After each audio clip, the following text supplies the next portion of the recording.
I was 16 or 17 when this happened, a poor high school student from the rural Mavian Republic, studying in Romania on a scholarship that covered most of my expenses. I'm 28 now, but the memory of that night still sends shivers down my spine. It was after winter vacation, and I was returning to my school in Romania by train from my hometown, about 300 kilometers away. The train station was in a desolate part of town, surrounded by nothing but empty fields and darkness for nearly a kilometer. No apartment buildings, no signs of life, just a vast, eerie void.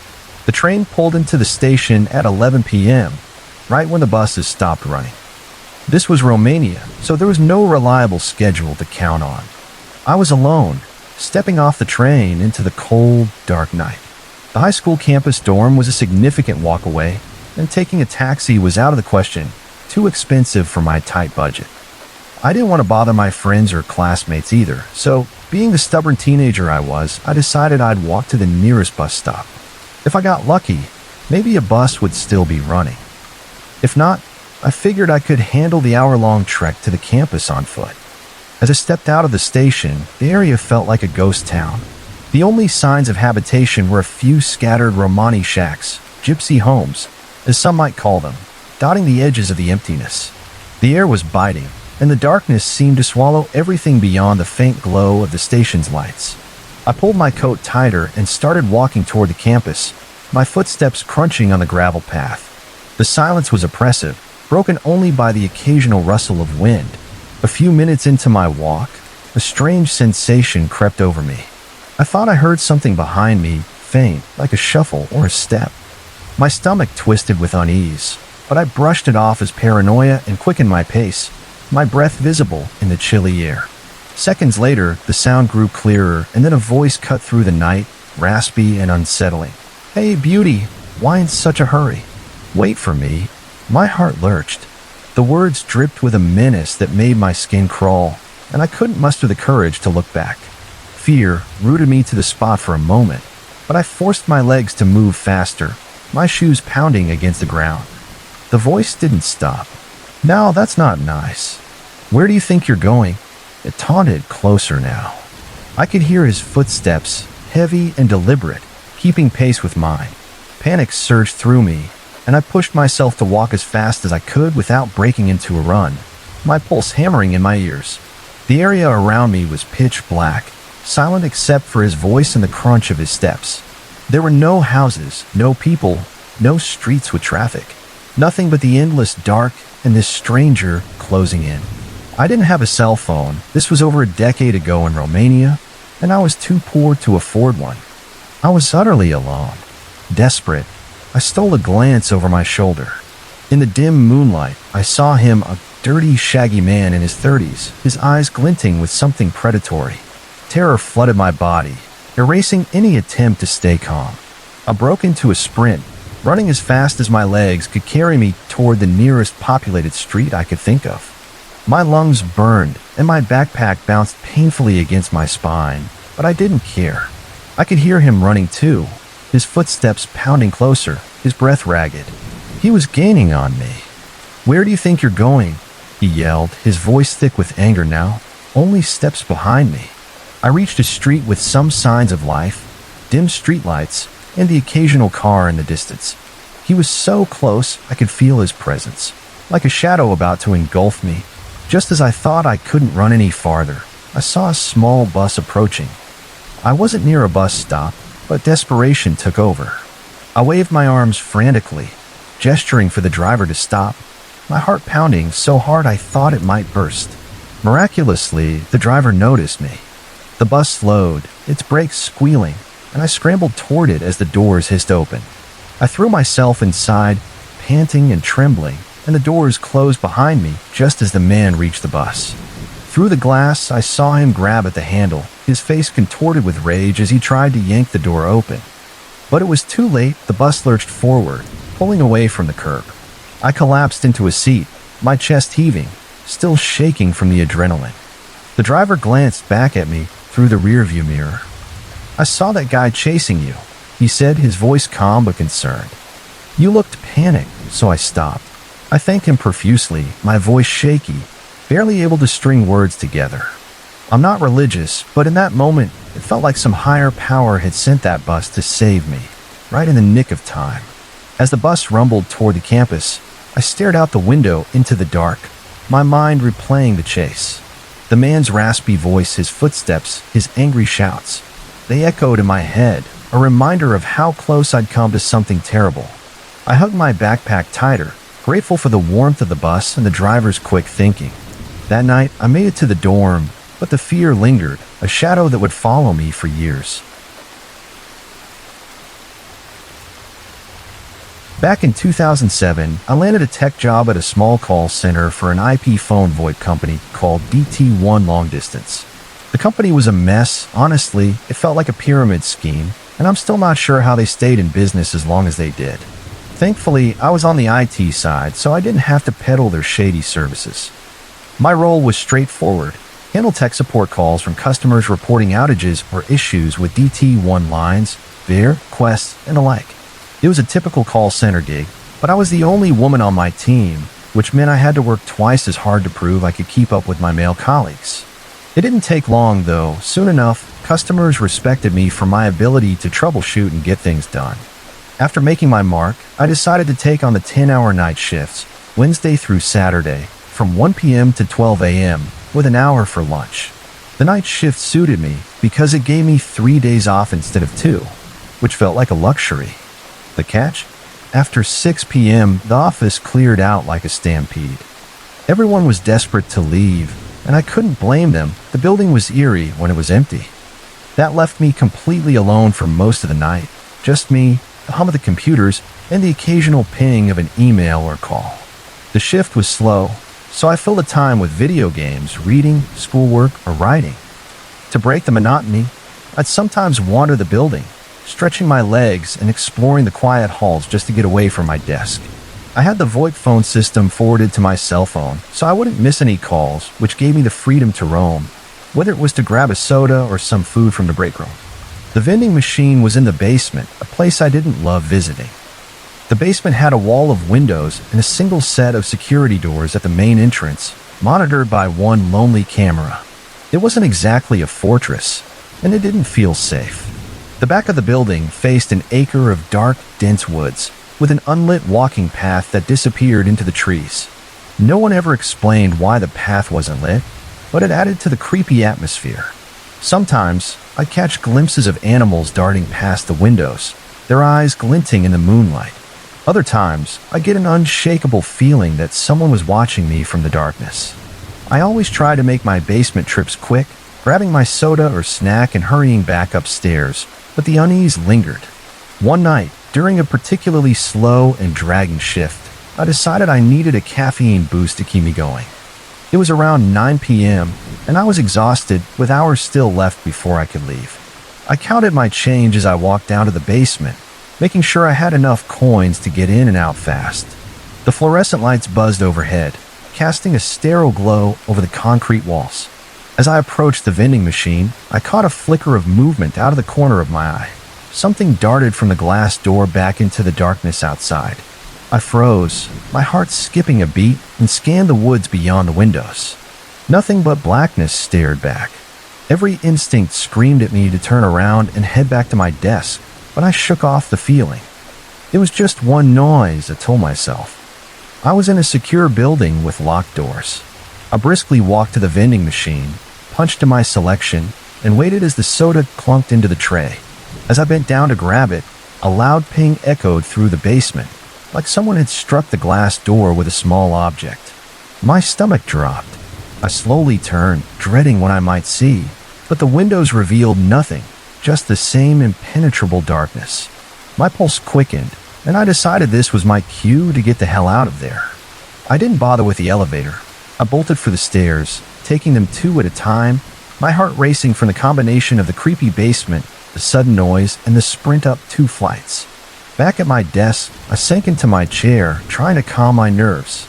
It was just one sound, I repeated to myself. The building was locked, the inner offices secure. I was safe, but the unease wouldn't leave. That nagging feeling of being watched crept back, stronger now. I peered over the cubicle wall, scanning the office for anything out of place. Everything seemed normal until I turned toward the front of the building.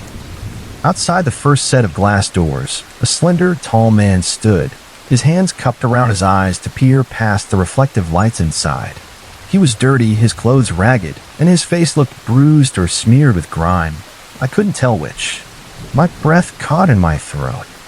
I ducked back down before he could spot me, my heart pounding. This wasn't someone I recognized from the office, and at a little past 9 p.m., there was no good reason for him to be lurking outside. As I crouched in my chair, I heard the door rattle, like he was testing the handle. I stood slowly, just enough to peek over the cubicle wall, and watched as he tugged at the doors. They didn't budge, to my relief, but then he turned and locked eyes with me. His gaze was cold, intense, and it sent a chill down my spine.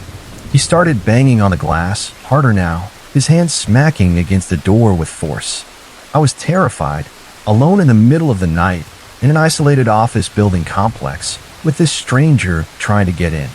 I grabbed my headset, my hand shaking, and dialed 911. The operator's voice was calm and direct. 911, what's your emergency? I stammered.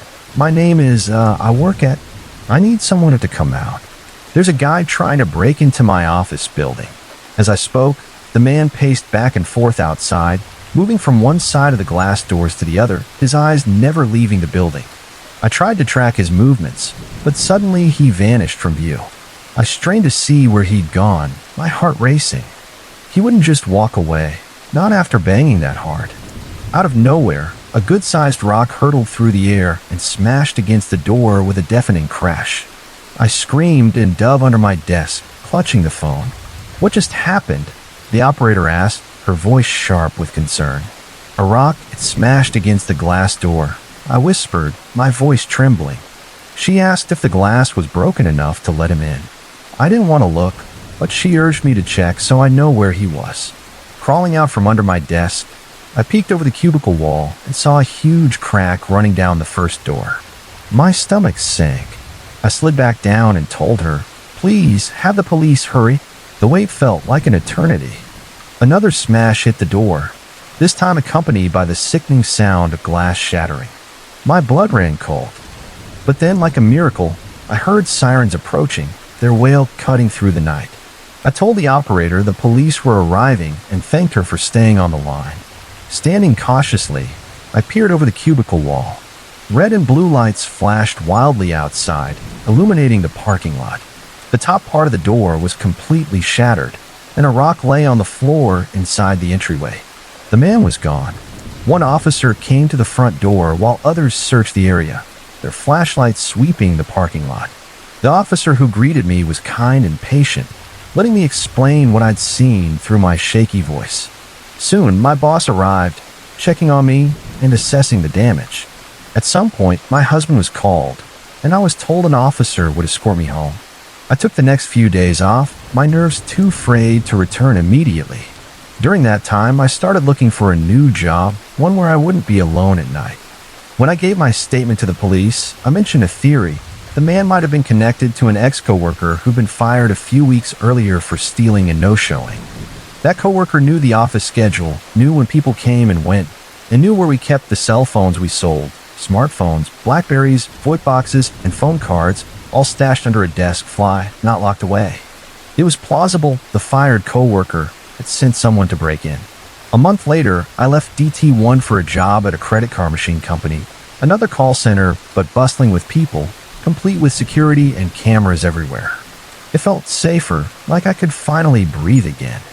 The DT1 company was eventually bought out and liquidated, its assets stripped for whatever they were worth. But that night in the office, alone with a stranger trying to break in, still haunts me. The sound of the rock hitting the glass, the sight of his bruised face through the door. It's a memory I can't shake, a reminder of how vulnerable I was in that empty building. This happened about 20 years ago at my parents' secluded lake cabin in deep South Texas, a place so remote it felt like the edge of the world. When I say secluded, I mean secluded. The cabin was a 40-minute drive from the nearest highway, 40 minutes from the closest town with a population of just 800, and over an hour from any city of notable size. The last 4 miles to the cabin were down a washed-out, public dirt road, rutted and rough, winding through dense brush and towering pines. The road ended in a tight turnaround right in front of our cabin, making it the last accessible property. There was one more cabin beyond ours, but it could only be reached by a private driveway hidden from view. On one side of the road loomed a steep cliff, its jagged face barely visible in the moonlight. On the other side was our cabin, a modest wooden structure perched on a gentle slope, with a grassy tract about 80 feet wide stretching from the porch to the water's edge. A small pier jutted out into the lake, next to a patch of dense woods, maybe 2 acres deep, that gave way to a swampy, mosquito-ridden marsh leading to the neighboring cabin.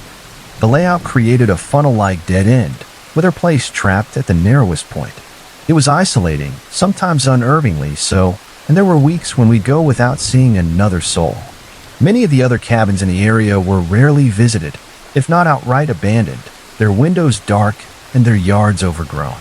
That night, we'd gone into the city for a day of shopping, turning it into a full outing. By the time we got back to the cabin, it was 4 a.m., and we were all exhausted, our arms laden with bags and our eyes heavy from the long drive. The sky was pitch black, the stars obscured by a thick layer of clouds, and the air carried a damp chill. Knowing everyone would want to sleep in, I went around the cabin to close the big wooden shutters that covered the windows from the outside, hoping to block out the early morning sun. The shutters creaked as I pulled them down, their hinges rusty from years of lake air. Once inside, we all settled in, ready to crash. The cabin's sleeping quarters were one large room, a cozy but cramped space where 6 adults, my parents, my uncle, my aunt, and 2 family friends and 2 teens, myself included, bunked together. The room smelled faintly of pine and old blankets, and the soft snores of my family began to fill the silence as everyone drifted off. Less than 5 minutes after I turned off all the lights, both indoor and outdoor, a pair of headlights pierced the darkness, sweeping across the room from the direction of the dirt road. It was startling, the beams cutting through the night like a warning. We all stirred, exchanging glances in the dim glow of a battery-powered lantern someone flicked on. At first, we assumed it was just fishermen, maybe heading to the lake to launch a boat before dawn. It wasn't unheard of, though it was rare for anyone to come this far out at such an hour. The vehicle, a van, reached the turnaround at the end of the road, spun around as if to head back the way it came, and then stopped. The engine idled, low and rumbling, and the headlights stayed on, pointed toward the woods. My stomach tightened. If they were leaving, why hadn't they gone already? Curiosity and unease pulled me to my feet. I crept to the only window on that side of the cabin, a small pane near the front door, and peered out. My uncle, a burly firefighter with a mix of toughness and nosiness, joined me, his broad frame casting a shadow across the floor. My dad, ever cautious, stayed back, quietly checking that our guns were within reach, just in case. We expected the people in the van to start messing with my uncle's truck, maybe trying to steal tools or gear from the bed. It wouldn't be the first time someone had tried to pilfer in these parts. But what we saw was far stranger and far more unsettling. In the faint moonlight, supplemented by the van's parking lights, we watched an adult man step out of the passenger side, followed by 2 young children, boys we thought, though it was hard to be sure. The driver then backed the van into the private driveway leading to the neighboring cabin, parked, and got out, carrying 2 long poles. My uncle and I later debated whether they were sticks or rifles. In the dim light, it was impossible to tell. The driver handed one pole to the other man.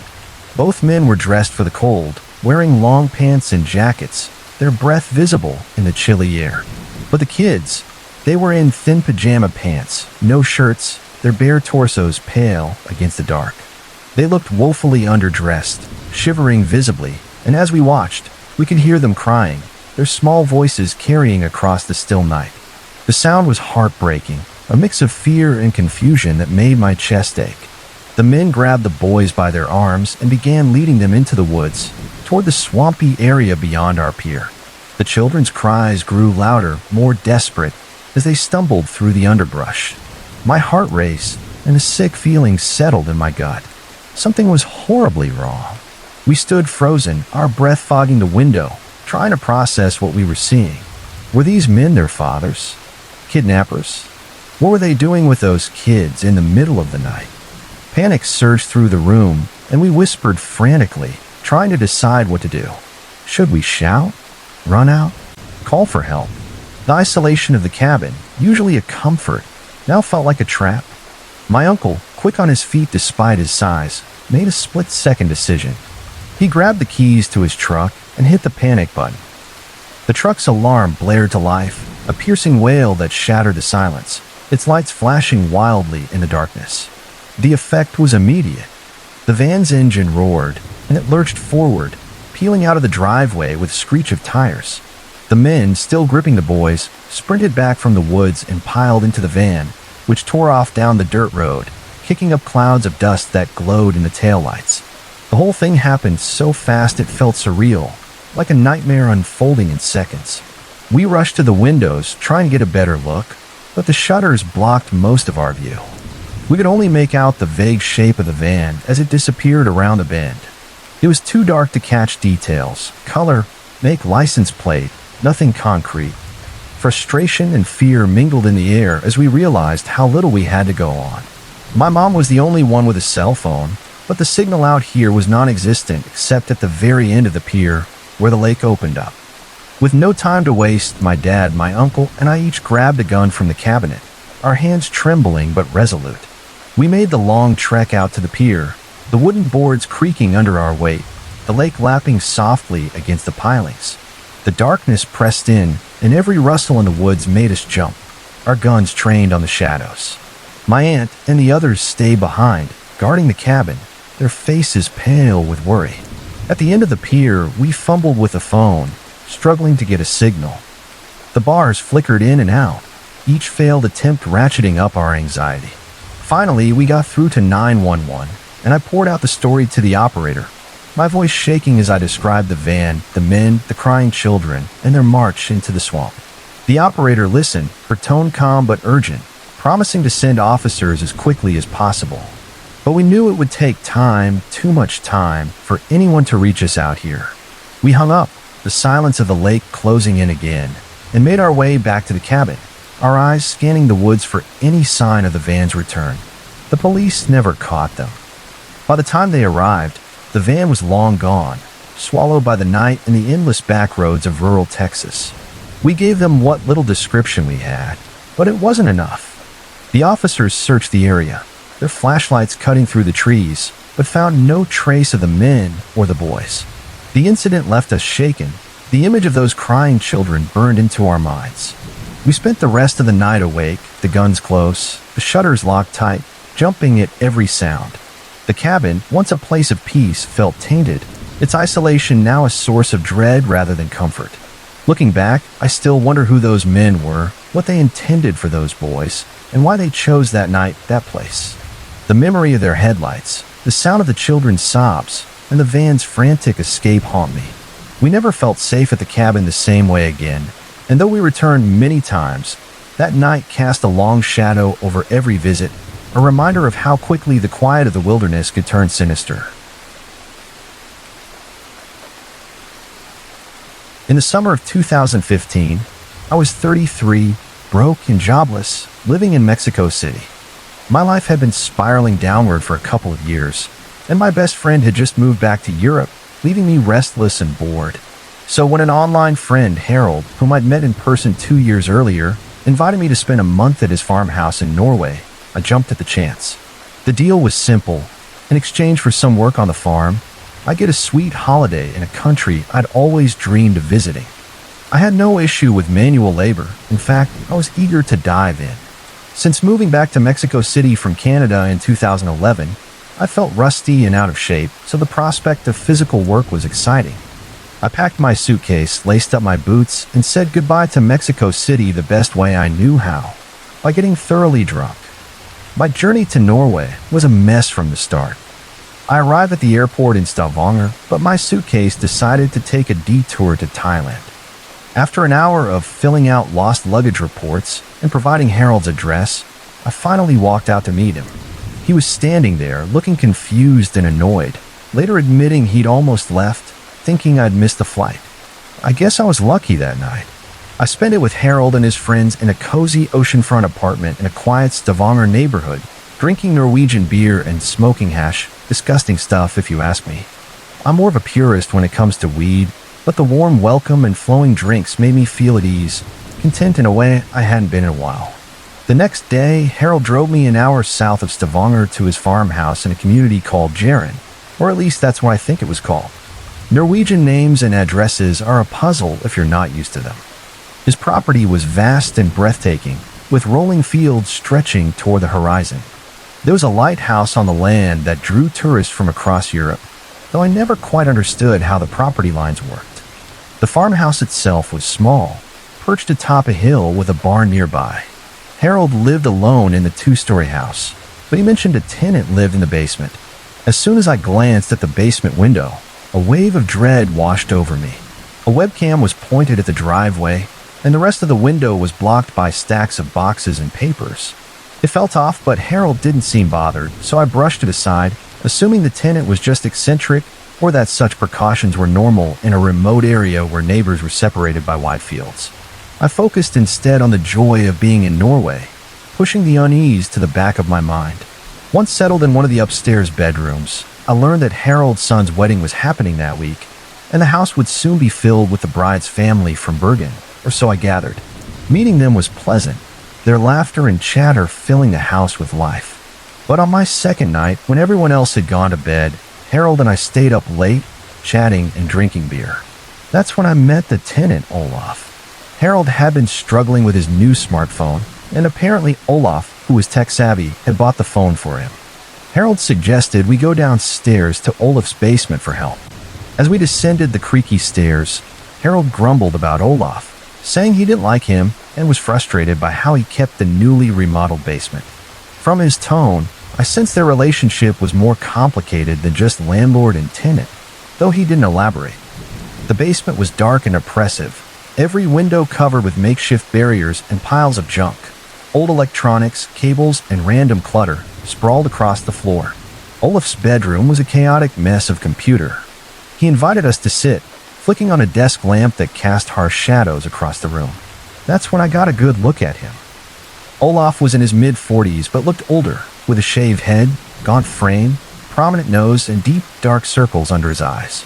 He had the hollow, jittery look of a meth addict, a face I recognized from my time working at a recovery house in British Columbia. His movements were erratic, his speech clipped and stuttering, only confirming my suspicions.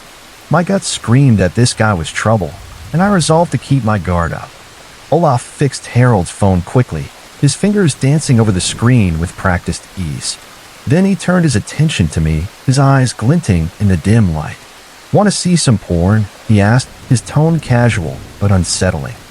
I declined firmly, my skin crawling. Harold, drunk and oblivious, laughed and asked if Olaf had any gay porn. Olaf's response sent chills down my spine. "I don't care about the sexuality," he said, his voice low and deliberate. "I just like seeing people getting things introduced in them." The words hung in the air, heavy with an ominous undertone. Was he talking about sex or something darker? I didn't want to find out. Exhausted and thoroughly creeped out, I pushed for us to leave. Harold, swaying slightly, agreed, and we climbed back upstairs. As we left the basement, I asked Harold if he trusted Olaf. He scoffed. "He's not my friend. He's just an addict renting the basement. The government pays his rent, and a nurse comes twice a week with his meds." With that bombshell, he said goodnight and stumbled to his room. I tried to put Olaf out of my mind, but his presence lingered like a dark cloud. Over the next few days, he kept popping into the house unannounced, especially during the wedding preparations. The first time, he handed me a flash drive with movies he'd illegally downloaded, emphasizing the illegal part with a smirk. The second time, he seemed high, his eyes glassy and movements unsteady. He told me I could ask him for anything, but not to tell Harold he'd been upstairs, then walked out slowly, as if afraid he'd collapse if he moved too fast. Each encounter left me more uneasy, my sense of safety eroding. After the wedding, when a house emptied out, leaving just Harold and me, Olaf's visits grew stranger and more frequent. One morning, as I was fixing breakfast in the kitchen, I turned to find him standing in the doorway, blood dripping from his nose, staring at me with cloudy, unfocused eyes. I jumped, dropping my plate, the crash echoing in a quiet house. He didn't react, just babbled incoherently, his gaze fixed somewhere above my head. I froze, my heart pounding, trying to calculate how to respond without provoking him. Before I could act, he turned and shuffled out, leaving me shaken. From that day on, I locked the door whenever I was alone in the house. When I told Harold about Olaf's behavior, he got visibly angry and stormed downstairs to confront him. He explained that he'd tried to evict Olaf multiple times, but the government always ruled against it, largely because Harold's sister, who felt sorry for Olaf because he shared her father's name, advocated for him. Harold resented having to live with him, especially since Olaf was supposed to be clean and in treatment. After that confrontation, Olaf's demeanor toward me shifted. He stopped being friendly and became a cold, invasive presence, his glares filled with unspoken hostility. One day, while I was in the barn chatting with a couple of Harold's friends, Olaf barged in, carrying a laptop and a homemade-looking gadget. He set it by the window and, unprompted, announced he was using it to hack into people's Wi-Fi networks to steal passwords, like everyone does. He shot me a nasty look before storming out. I turned to Harold's friends, my voice trembling, and admitted I was terrified of him, convinced he'd attack me one day. They reassured me it wouldn't happen, but gave me their numbers, promising to pick me up if I ever felt in danger. We hugged, and they left, but their words did little to ease my growing fear. Things between Harold and me soured soon after. I'd expressed my desire to leave for Germany to visit the man who's now my husband, and Harold, who I hadn't realized had hoped for a closer relationship, took it poorly. I also learned he had a severe drinking problem, getting blackout drunk daily, which I found deeply unattractive. The combination of Harold's alcoholism, Olaf's menacing presence, and my own exhaustion made the situation unbearable. I'd done my work on the farm, kept my end of the bargain, and just wanted to relax somewhere safe. The night I decided to book my flight to Germany, Harold went out to get drunk and didn't return until morning. I stayed up hoping to talk to him, but must have dozed off. I woke to the sound of the front door closing and caught a glimpse of Harold through the living room window, heading to the barn with a dog and a six-pack of beers. I tried to message him on Facebook, but the internet was down, strange, since it had been reliable the entire time I'd been there. I restarted the router a few times to no avail, wondering if Harold had cut the connection in a drunken fit of pettiness. Deciding to let it go, I figured I'd have breakfast and give him time to cool off before confronting him at the barn. I went downstairs to the bathroom, stripped down, and stepped into the shower, ready to refresh myself and sing a few songs to lift my spirits for the tough conversation ahead. The warm water felt good, and I started humming, trying to shake off the tension.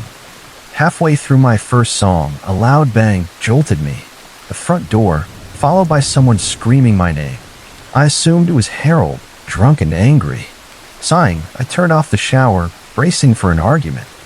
But then the bathroom door slammed open, and to my horror, Olaf stood there, his face twisted with a deranged expression, wielding a large box cutter, the kind used in warehouses.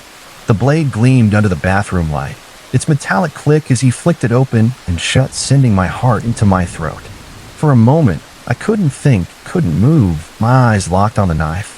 I was naked, wet, and cornered in a tiny bathroom in the middle of nowhere, with no one to hear me scream. The fear was paralyzing, my worst nightmare unfolding in real time. Olaf's screams snapped me back to reality. He was ranting, accusing me of playing with Harold's feelings, calling me a liar, filthy Mexican, and threatening to cut me open and mess me up if I tried to take anything from Harold. His words were a jumbled mess, but one accusation lit a spark in me. He called me a thief. I could handle being insulted, but a thief? No way. Anger surged through my fear, and my training from the recovery house kicked in. I remembered the rules for dealing with volatile addicts. Make eye contact, keep your hands down, speak calmly but firmly, and always use their name. Staring into his wild, cloudy eyes, I said, "Olaf, you're the thief. You're the one stealing Harold's silverware. Olaf, you're the one breaking into his house. Olaf, Harold's not your friend. Olaf, Harold doesn't even want you here." It was a gamble, but it worked. My words threw him off, confusion flickering across his face. I took a small step forward, and he stepped back. He lunged again, waving the knife toward my chest and neck, his rants growing louder. I could feel cold sweat dripping down my back, a burning knot in my stomach, but I didn't flinch. I repeated the same accusations, each time gaining a step, slowly pushing him out of the bathroom. He might have realized what I was doing, but it was too late. As he took his final step past the doorframe, I moved as fast as my trembling body allowed, slammed the door shut on his crooked nose, and locked it with a click. I pressed my full weight against the door as Olaf unleashed a storm of curses, punches, and kicks. The wood shook under his assault, and I prayed to a God I don't believe in that it would hold. There was nothing in the bathroom to defend myself with, nothing to stop a high knife-wielding psychopath if he broke through. After what felt like forever, I heard one final bone-rattling kick, followed by the front door slamming as he stormed out. I stayed put for another 20 minutes, too scared to move, my breath shallow, my body braced against the door. When my senses finally returned, I knew I had to act fast. I cracked the bathroom door, peeked out, then bolted upstairs to throw on clothes. Knowing Olaf's webcam watched the driveway, I climbed out a window into the garden, jumped the fence, and ran around the house to the barn. I pounded on the door, screaming for Harold, but he didn't answer, probably passed out drunk. Desperate, I sprinted to the next house, where Harold's sister lived, and rang the bell. When she opened the door, I tried to explain, my words tumbling out in a mix of English and frantic gestures, since she spoke no English. After 10 minutes of comical confusion, her face shifted to mirror my terror. She marched me back to the barn, ordered Harold to guard me, and stormed to the basement to confront Olaf. I was shaking, still trying to explain to a sobering Harold what had happened. He listened, his drunken haze fading, then joined his sister in the basement. I could hear their shouts as they dragged Olaf out. His sister and her husband bundled him into a car and drove off, leaving Harold with me. I spent the day drinking beer, trying to numb the fear, but I couldn't get drunk. I just wanted to forget, but the memory of Olaf's knife, his deranged eyes, stayed sharp. Harold told me Olaf admitted to wanting to make me fight him, an excuse to stab me, confirming his sick fascination with introducing things to people. That night, I slept fully dressed, clutching tools for defense, while Harold kept watch. It was a restless, horrible night, every creak making me jump. The next morning, we went to the police. The officers seemed baffled that such a thing could happen in their quiet, picture-perfect community, but they took my statement seriously. One cop asked if I had somewhere safe to go while they dealt with Olaf. I told them I was planning to fly to Germany the next day. That last day in Norway, I barely spoke to Harold. I didn't blame him, but he admitted that in his drunken state, he told Olaf I was leaving, upsetting him. Olaf, high on drugs all night, had cut the internet, waited for me to shower, and attacked, thinking he was defending Harold. I left Norway without a word, without looking back. The police said I could testify via Skype if there was a trial, so they took my contact info and promised justice. Over a year later, I heard from Harold that the case was dropped for lack of evidence. Olaf was back in the basement, doing whatever he does. The news hit me hard. I was angry for a while, but eventually, even anger fades when there's nothing left to fuel it. I try to focus on the good things, treating each day as a gift. But the shadow of that fear never fully left. I still look over my shoulder, study people for signs of danger, and feel a pang of dread when I shower, especially at the gym, where I'm vulnerable. I can't shake the thought that if I'd done something differently, or if Olaf hadn't been so high as to be thrown off by my words, I'd have ended up a lifeless body in that bathroom, unnoticed for hours.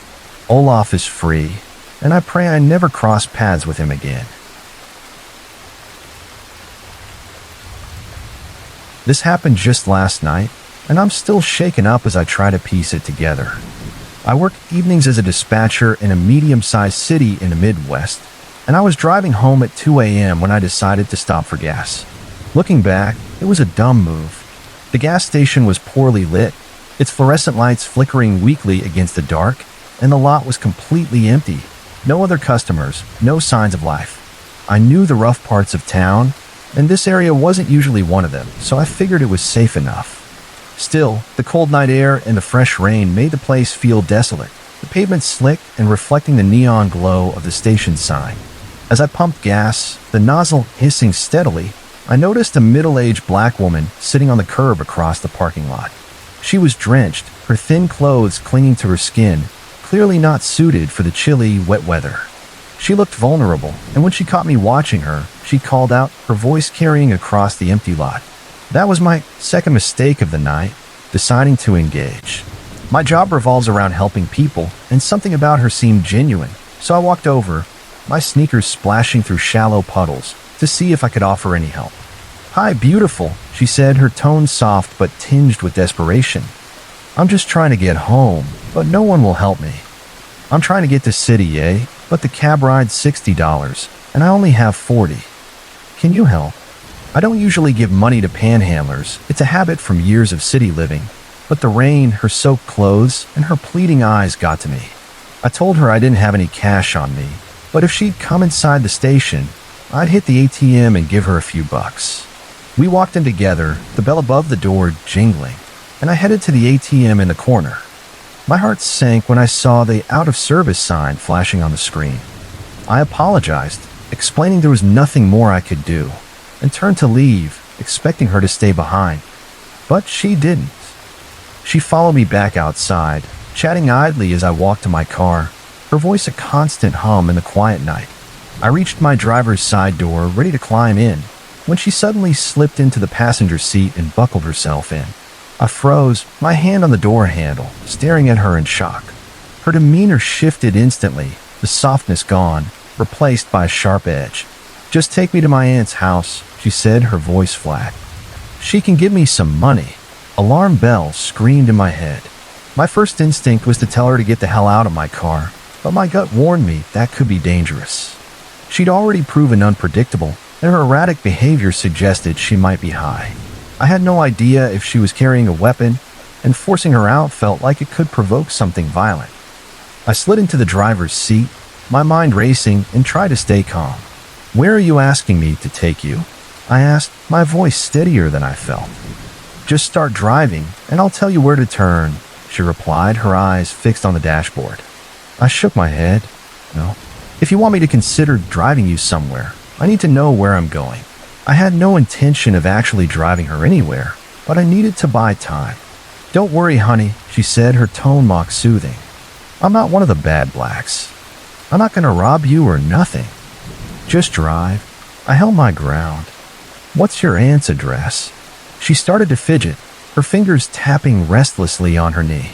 "It's on Street A," she said vaguely. "What's the house number?" I pressed, keeping my voice firm. The questions were making her agitated, her movements jerky, her eyes darting around the car. We were still in the gas station parking lot, the engine off, the rain pattering softly on the windshield. I thought about running inside for help, but she'd been friendly with one of the attendants when we tried the ATM, and I wasn't about to leave her alone in my car. Finally, she snapped. "Why are you asking me so many questions? I thought we were friends. You don't trust me? Is it 'cause I'm black?" I took a deep breath, trying to keep my cool. "I work at a police department," I said. "It's my job to ask these kind of questions. That was a mistake." She lost it, screaming about me being a snitch, accusing me of trying to get her in trouble, her voice rising to a frantic pitch. My fear spiked. She was unhinged, and I just wanted her gone. But my instincts told me demanding she leave wouldn't work. I needed a plan. "I'm not a police officer," I clarified, forcing a calm tone. "I just work at the police department. Look, why don't I take you to the Walmart? We can see if their ATMs are working." My goal was to get her out of the car peacefully and lose her in the store. To my relief, she liked the idea, her anger fading as quickly as it had flared. She nodded, settling back in the seat. Driving with her in my car was a calculated risk, and every second felt like a tightrope walk. As we headed to Walmart, she kept talking, her thoughts bouncing erratically from one topic to another, her sentences trailing off half-formed. It was hard to follow, but I caught enough to know she was lying through her teeth. "I'm glad we're friends now," she said at one point, her voice slurring slightly. "I got like 5 or 6 people trying to get me. I'm gonna come to your work tomorrow so we can arrest them together, okay?" I nodded vaguely, focusing on the road. "We can talk about that tomorrow. Tonight, you said you're trying to get home, right?" "Yeah, honey, I'm trying to get to City B," she said. I frowned. I thought you said city, eh? She backtracked quickly. Yeah, city, that's what I meant. That's why the cab ride's $40. It's pretty far. I seized on the inconsistency. You said you have $40, right? She hesitated, then nodded. I do, baby, I got 40, but the cab ride's $60. The math didn't add up, and her story kept shifting. You sure you can't take me to my aunt's house? She pressed. She lives close by on Street B. I raised an eyebrow. I thought you said Street A. She waved it off, annoyed. No, baby, I'm in Street B. But it don't matter, 'cause you won't give me money anyway. You sure you can't just take me to City A? Her contradictions piled up, each one making my skin crawl. She was full of it, and the lies only heightened my unease. When we pulled into the Walmart parking lot, I got out first, hoping she'd follow. She did, trailing me into the brightly lit store, the fluorescent lights a stark contrast to the dark lot outside. I told her I needed to use the restroom before we looked for an ATM, planning to call the police from inside a stall. But she followed me into the bathroom, her presence suffocating. As I headed for a stall, she grabbed the crook of my arm and leaned in close, her breath hot against my ear. If you don't got no money to give me, that's okay, she whispered, her voice low and suggestive. But let me ask you something, sweetie. Do you like getting your pussy ate? My stomach churned, and I yanked my arm free, my voice sharp. No, I bolted into a stall and locked the door, my hand shaking as I fumbled with the latch. Safe behind the barrier, I tried to reason with her. You know, I have friends at the police department who can probably help you better than I can. I'm just gonna call them, and we can figure this out together. The mention of cops set her off again. She screamed, her voice echoing off the tiles, accusing me of betraying her, of trying to get her arrested. I kept repeating that the police would help, hoping to calm her down. Finally, she snapped, I'm leaving, and stormed out of the bathroom. I waited, holding my breath, counting to 60 to make sure she was gone. But less than a minute later, she was back, banging on the stall door. Hey, come back to your car with me, she said, her voice eerily calm. I left my beer in your car. I knew she was lying. I'd seen her get into my car with nothing but the clothes on her back. No bag, no bottle, nothing. No, I said firmly, my voice steady despite the fear clawing at my chest. You didn't have anything with you. She didn't respond, and after a moment, I heard her footsteps retreat. I waited 5 full minutes, my heart pounding, before creeping out of the bathroom, scanning the aisles for any sign of her. She was gone. I found a manager near the front of the store, a tired-looking man in a blue vest, and explained what had happened, my voice shaky but urgent. He called the police for me, and I was grateful to be in a different jurisdiction from the one I work in. I'd have died of embarrassment if my coworkers had shown up. The responding officer was professional, taking my statement as I recounted the night's events, my hands still trembling. He listened carefully, then advised me to be more careful in the future. Some panhandlers turn violent, he said. We had a report recently of a woman matching your description assaulting a good Samaritan who stopped to help. The words hit hard, a reminder of how close I'd come to something worse. I drove home, the adrenaline fading into a bone-deep exhaustion. I'd been stupid, engaging with her, letting her into my car, underestimating the danger. My mother always warned me about stranger danger, and I'd brushed it off, thinking my job made me savvy enough to handle anything. I was lucky to walk away unscathed, lucky my mistakes didn't cost me more. As I locked my door and sank into bed, the woman's shifting stories, her sudden rage, and that final chilling whisper in the bathroom replayed in my mind. I learned my lesson, but the fear from that night still lingers, a sharp reminder to trust my instincts and stay sharp in a world full of unpredictable strangers. My mother fell in love with the house the moment she saw it, but the second I stepped inside, I knew something was wrong. I'm not particularly sensitive to such things, but the place had an ominous weight, like the air itself was pressing down on me. On paper, it was perfect. Only a few decades old, custom-built, sitting on 2 acres of land in a safe neighborhood, with 5 spacious bedrooms. There was no reason for it to feel haunted, no dark history I ever uncovered, but in the 10 years we lived there, it never warmed to us or anyone else. Whatever was in that house didn't like strangers, and it made that clear from the very first night. I was about 9 when we moved in, and that first night I couldn't sleep. The move, the new surroundings, the unfamiliar creaks of the house, it all kept me on edge. My parents insisted I'd adjust soon, that my unease was just my imagination grappling with the house's quirks. I wanted to believe them, but then I heard the tapping. I was on the verge of dozing off when a sharp, insistent sound jolted me awake. It came from my bedroom door, which opened into the hallway and was left ajar for reasons I can't recall. The head of my bed was against the same wall as the door, so I couldn't see what was making the noise, but I could hear it clearly, just a few feet away. It was like someone tapping with a single finger, low on the door, deliberate and rhythmic. It would stop for a long pause, just long enough to make me think it was over, then start again, each tap piercing the silence. I don't know how long it went on. Time felt warped under the weight of my fear. Like any scared kid, I pulled the covers over my head, told myself it was the door hinges, even though I knew it wasn't, and eventually passed out from exhaustion. The tapping wasn't a constant occurrence, and over time, I learned to ignore it. When I mentioned it to my parents, they suggested it might be the hinges or the cat scratching at the door. Explanations that didn't hold up but gave me something to cling to. But then one night, my younger brother started screaming and sobbing from the room he shared with our other brother, right next to mine. My parents rushed in, their footsteps heavy on the wooden floor, and asked what was wrong. Through tears, he choked out that he didn't like the crawling girl because she wouldn't stay in a closet anymore. My parents chalked it up to a nightmare, but we started calling her the crawler.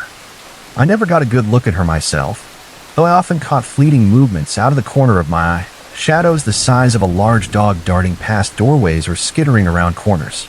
At the time, I dismissed them as tricks of the light, but after we moved out, I realized most people don't see such things so often. The crawler, though, had a particular fondness for my brothers, especially Eddie.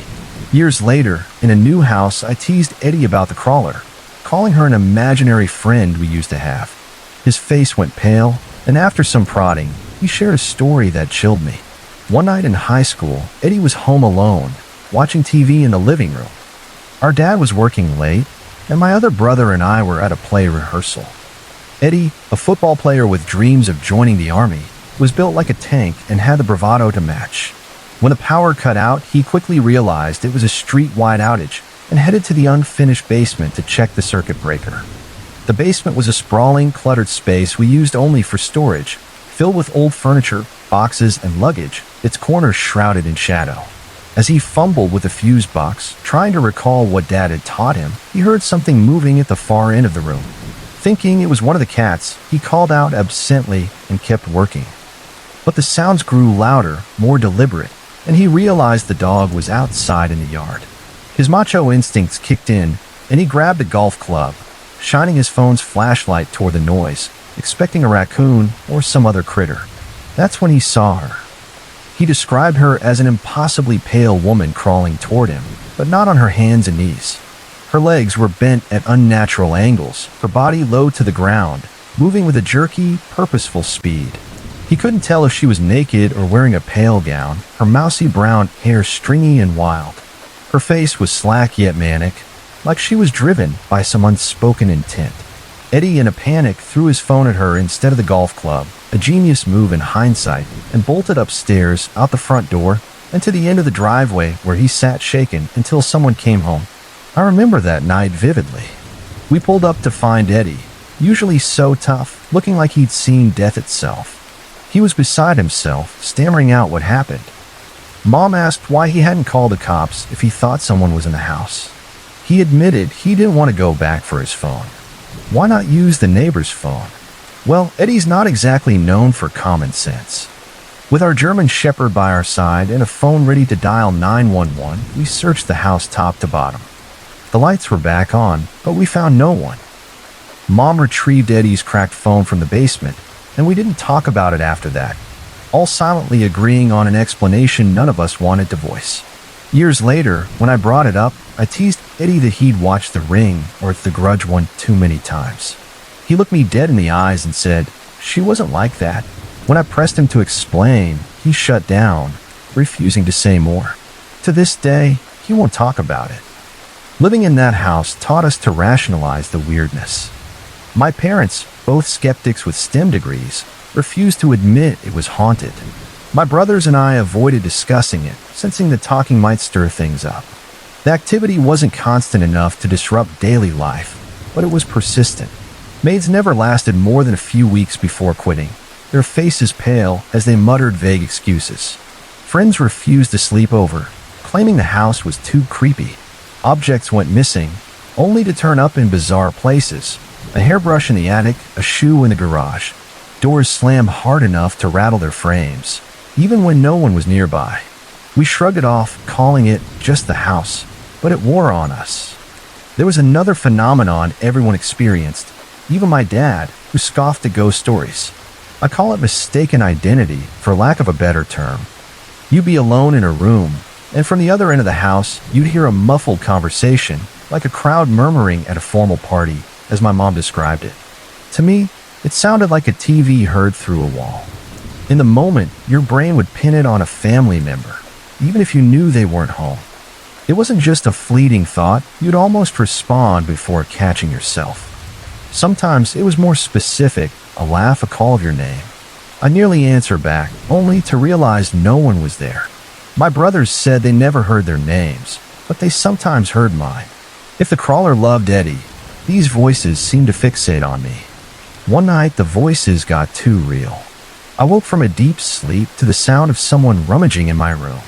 It wasn't unusual to find my desk items toppled or shifted in the morning, but this was the first time I'd woken to the noise. In the darkness, I saw a vague figure moving around, more a silhouette than a person. My eyesight's poor without glasses, so I assumed it was my brother Austin.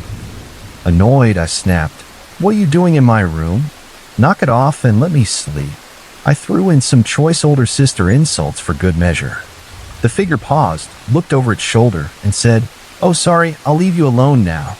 It was a young man's voice, clear and real. I was awake, propped up on my elbow. No question about it. The figure walked into my bathroom, and only then did I realize I hadn't seen a face. My vision's not that bad, especially not when it passed so close. I bolted out of bed, flipped on every light, and searched the room. No one was there. What makes this stranger is that my dad stormed into my room moments later, having heard the rummaging and me talking to someone. He'd also assumed it was Austin for no clear reason. But both my brothers were asleep in their beds. After that night, the rummaging and nightly calls stopped.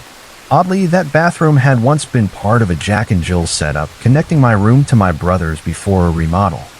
Before that, my brothers complained that Dad would wander through at night, entering from the bathroom and leaving through their room like he was on patrol.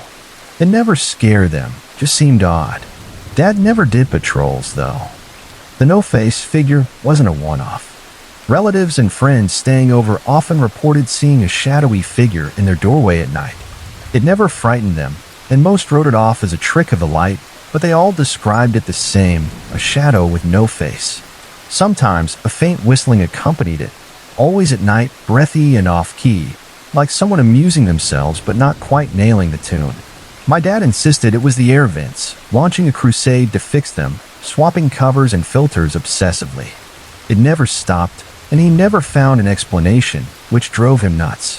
One evening, while babysitting my 3-year-old cousin in the living room, I got a glimpse of what he saw. I was playing on my Game Boy Advance, half watching as he stacked blocks on a rug. He kept glancing at the hallway doorway, not casually, but with purpose, like something was catching his eye. Finally, I asked, "What are you looking at, Squirt?" His answer was chilling. "He still watches you sleep." I froze, trying to play it cool. "Oh, does he?" I said, my voice light. "Yeah," he continued. "He says he's gonna miss you when you're gone. He won't tell me what's wrong with his face." My skin prickled. "Why? What's wrong with his face?" I asked. My cousin mushed his hands over his face, smearing them around, then added, "That's why he whistles sometimes." I called for my mom, my heart racing. Kids say creepy things, but this felt too specific, too real. There was something else in the house, something worse than the crawler or the whistler, and I'm almost certain it was separate. The house had a baseline creepiness we grew used to, even took a strange pride in, like owning an ugly pet. but sometimes it would gear up and you'd know you were in for a rough time. It could happen day or night with a house full or empty with no clear trigger. It hated visitors most of all, as if it resented us for bringing them in. When it geared up, everything changed. Sounds became muffled, like the air was thicker, swallowing voices and footsteps. Shadows grew dense, as if the light couldn't cut through them. The pets, our cats and dog, would freeze, their ears pricked, sensing something we couldn't. It was like the house was holding its breath, waiting for a predator to pass. It sounds dramatic, but no movie could capture the sudden, oppressive shift in atmosphere. The first time I encountered it, I was 12, sleeping on a sofa in my parents' home office because my grandparents were using my bedroom. I just turned off the lights when the air changed, a heavy dread settling over me. I knew something was watching me, a certainty I couldn't shake despite all the house's quirks. Unable to sleep, I decided to sneak into my parents' room and sleep on their floor. Opening my eyes meant facing a large antique mirror on the wall, and that's when I saw him. He stood in the mirror like it was a window, blocking the reflection of the room.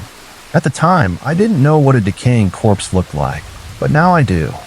He was an adult male, maybe late 30s, though his condition made it hard to tell.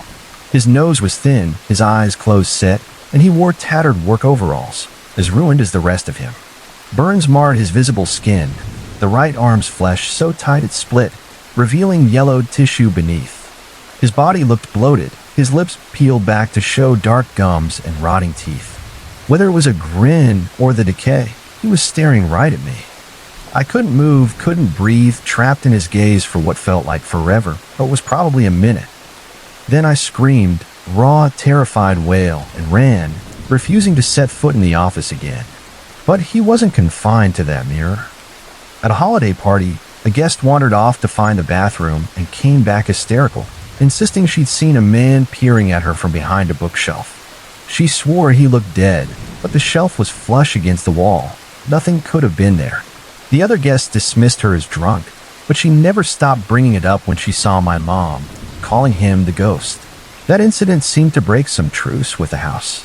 Things escalated. A large picture in my room lifted off the wall, somehow avoiding the toys on the shelf below, and launched 10 feet across the room, crashing with a force that made me jump. I walked out, too stunned to react. The house grew more oppressive, its atmosphere heavy with tension. We were all on edge, depressed, barely sleeping. Footsteps echoed up and down the long hallway at night, slow and deliberate on the wooden floor. A putrid, rotting smell would appear in random spots, lingering with no source. Appliances turned on and off by themselves, lights flickered, and no electrician could find a fault in the wiring, despite multiple visits. My parents cited this as the reason we moved, worried about a fire hazard. I have another theory. Years later, after a few glasses of wine, my mom told me a story that confirmed my suspicions. About 3 months before we moved, she and Dad had a fight. He stayed up watching TV in the den, falling asleep on the sofa while she went to bed. A few hours later, she woke to the feeling of someone climbing into bed with her. Assuming it was Dad, she opened her eyes and found the dead man's face inches from hers, his decayed features so close their noses nearly touched. She felt freezing cold, smothered by a putrid stench, unable to breathe or move, as if pinned by an invisible weight. His eyes bored into hers, unblinking, as she clutched the sheets and prayed, her throat tightening. Then just as suddenly, he vanished. No fading, no warning, just gone.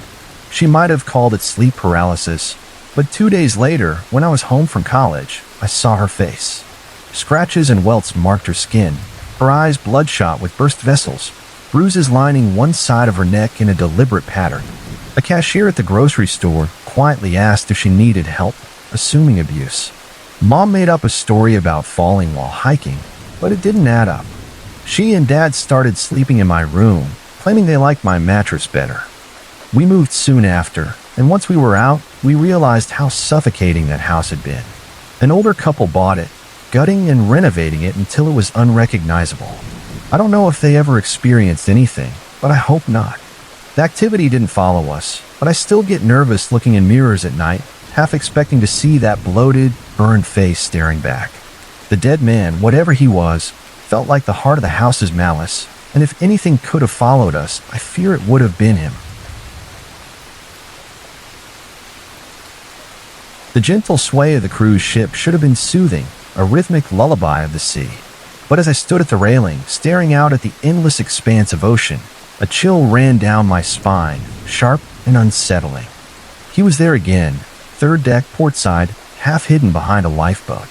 The same man I'd seen a dozen times over the past 3 days, always watching, always vanishing the moment I tried to approach. A phantom passenger on a ship carrying thousands, he was a shadow that refused to fade. It had started innocently enough. This was my first cruise, a much-needed escape after a brutal year at work that had left me drained and hollow. The moment I stepped up the gangway, the weight of deadlines and office politics began to melt away, replaced by the thrill of adventure. The first 2 days were a whirlwind of indulgence, tropical cocktails sipped by the pool, lounging in the sun with a novel I'd been too busy to read, and getting to know my fellow passengers. I struck up a friendship with an elderly couple from Florida, their warm laughter a balm to my frazzled nerves. I shared a few jokes with the bartenders, their easy banter making me feel like a regular. I even let myself be dragged into a conga line during the Salaway party, my cheeks flushed with laughter and the buzz of a pina colada. It wasn't until the third day that I noticed him. I was leaning against the railing on the Lido deck, watching dolphins leap playfully in the ship's wake, their sleek bodies glinting in the sunlight. A flicker of movement caught my eye, and I turned to see a man, maybe in his 40s, with salt and pepper hair and wire-rimmed glasses. He was staring right at me, his gaze so intense it felt like a physical touch, making my skin crawl. I blinked, and he was gone, swallowed by the crowd or the ship's labyrinthine corridors. I shook it off, blaming too much sun and not enough water, but the unease lingered like a bad taste. Then I saw him again, at dinner, lurking just outside the dining room, his silhouette framed by the ornate doorway. And again during the midnight buffet, half hidden behind an elaborate ice sculpture of a swan, his eyes locked on me through the crowd. Each time, that same piercing stare. Each time, he vanished the moment I tried to get a closer look, leaving me questioning my own senses. By the fourth day, paranoia had taken root, its tendrils wrapping around my thoughts. I found myself constantly looking over my shoulder, jumping at shadows, my heart racing at the sight of any man with glasses. I tried to distract myself with shore excursions, wandering through vibrant markets, snapping photos of turquoise bays, but he was always there, hovering at the edges of my vision, a specter I couldn't shake. "You okay, hon?" My new friend Ethel asked as we played shuffleboard on the Lido deck, her voice warm with concern. Her silver hair glinted in the sun, and her eyes crinkled with a grandmotherly kindness. "You seem a bit jumpy." I forced a smile, gripping the shuffleboard stick a little too tightly. "Just too much coffee, I think." I couldn't bring myself to tell her the truth. How could I explain that I was being stalked by a man no one else seemed to notice? That I was starting to doubt my own sanity? That night, sleep eluded me. I tossed and turned in my narrow bunk, the gentle rocking of the ship amplifying my unease. The hum of the engines, once comforting, now felt like a pulse of danger. Around 2 a.m., I gave up and decided to get some air. The ship was eerily quiet as I made my way to the promenade deck, the usual bustle replaced by an almost sacred stillness. A few other insomniacs wandered about, their footsteps soft on the polished wood, but mostly I had the place to myself. I leaned against the railing, letting the cool sea breeze wash over me, the salt air sharp in my lungs. The ocean stretched out endlessly, a vast, inky void under a sky dusted with stars. "Beautiful night, isn't it?" The voice behind me nearly stopped my heart.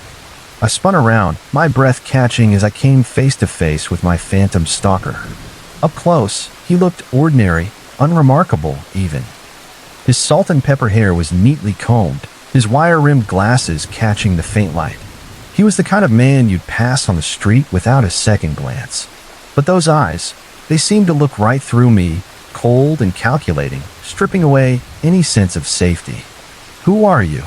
I managed to choke out, my voice trembling. "Why are you following me?" He smiled, but it didn't reach his eyes, a thin, practiced curve of his lips. No, don't be alarmed. I'm just here to keep an eye on things." "What things?"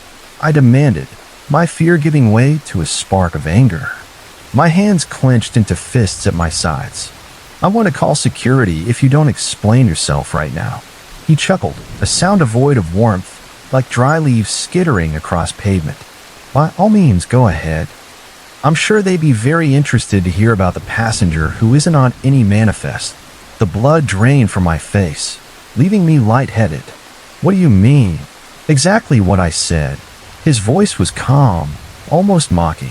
Go on, ask at the purser's desk. Show them my picture.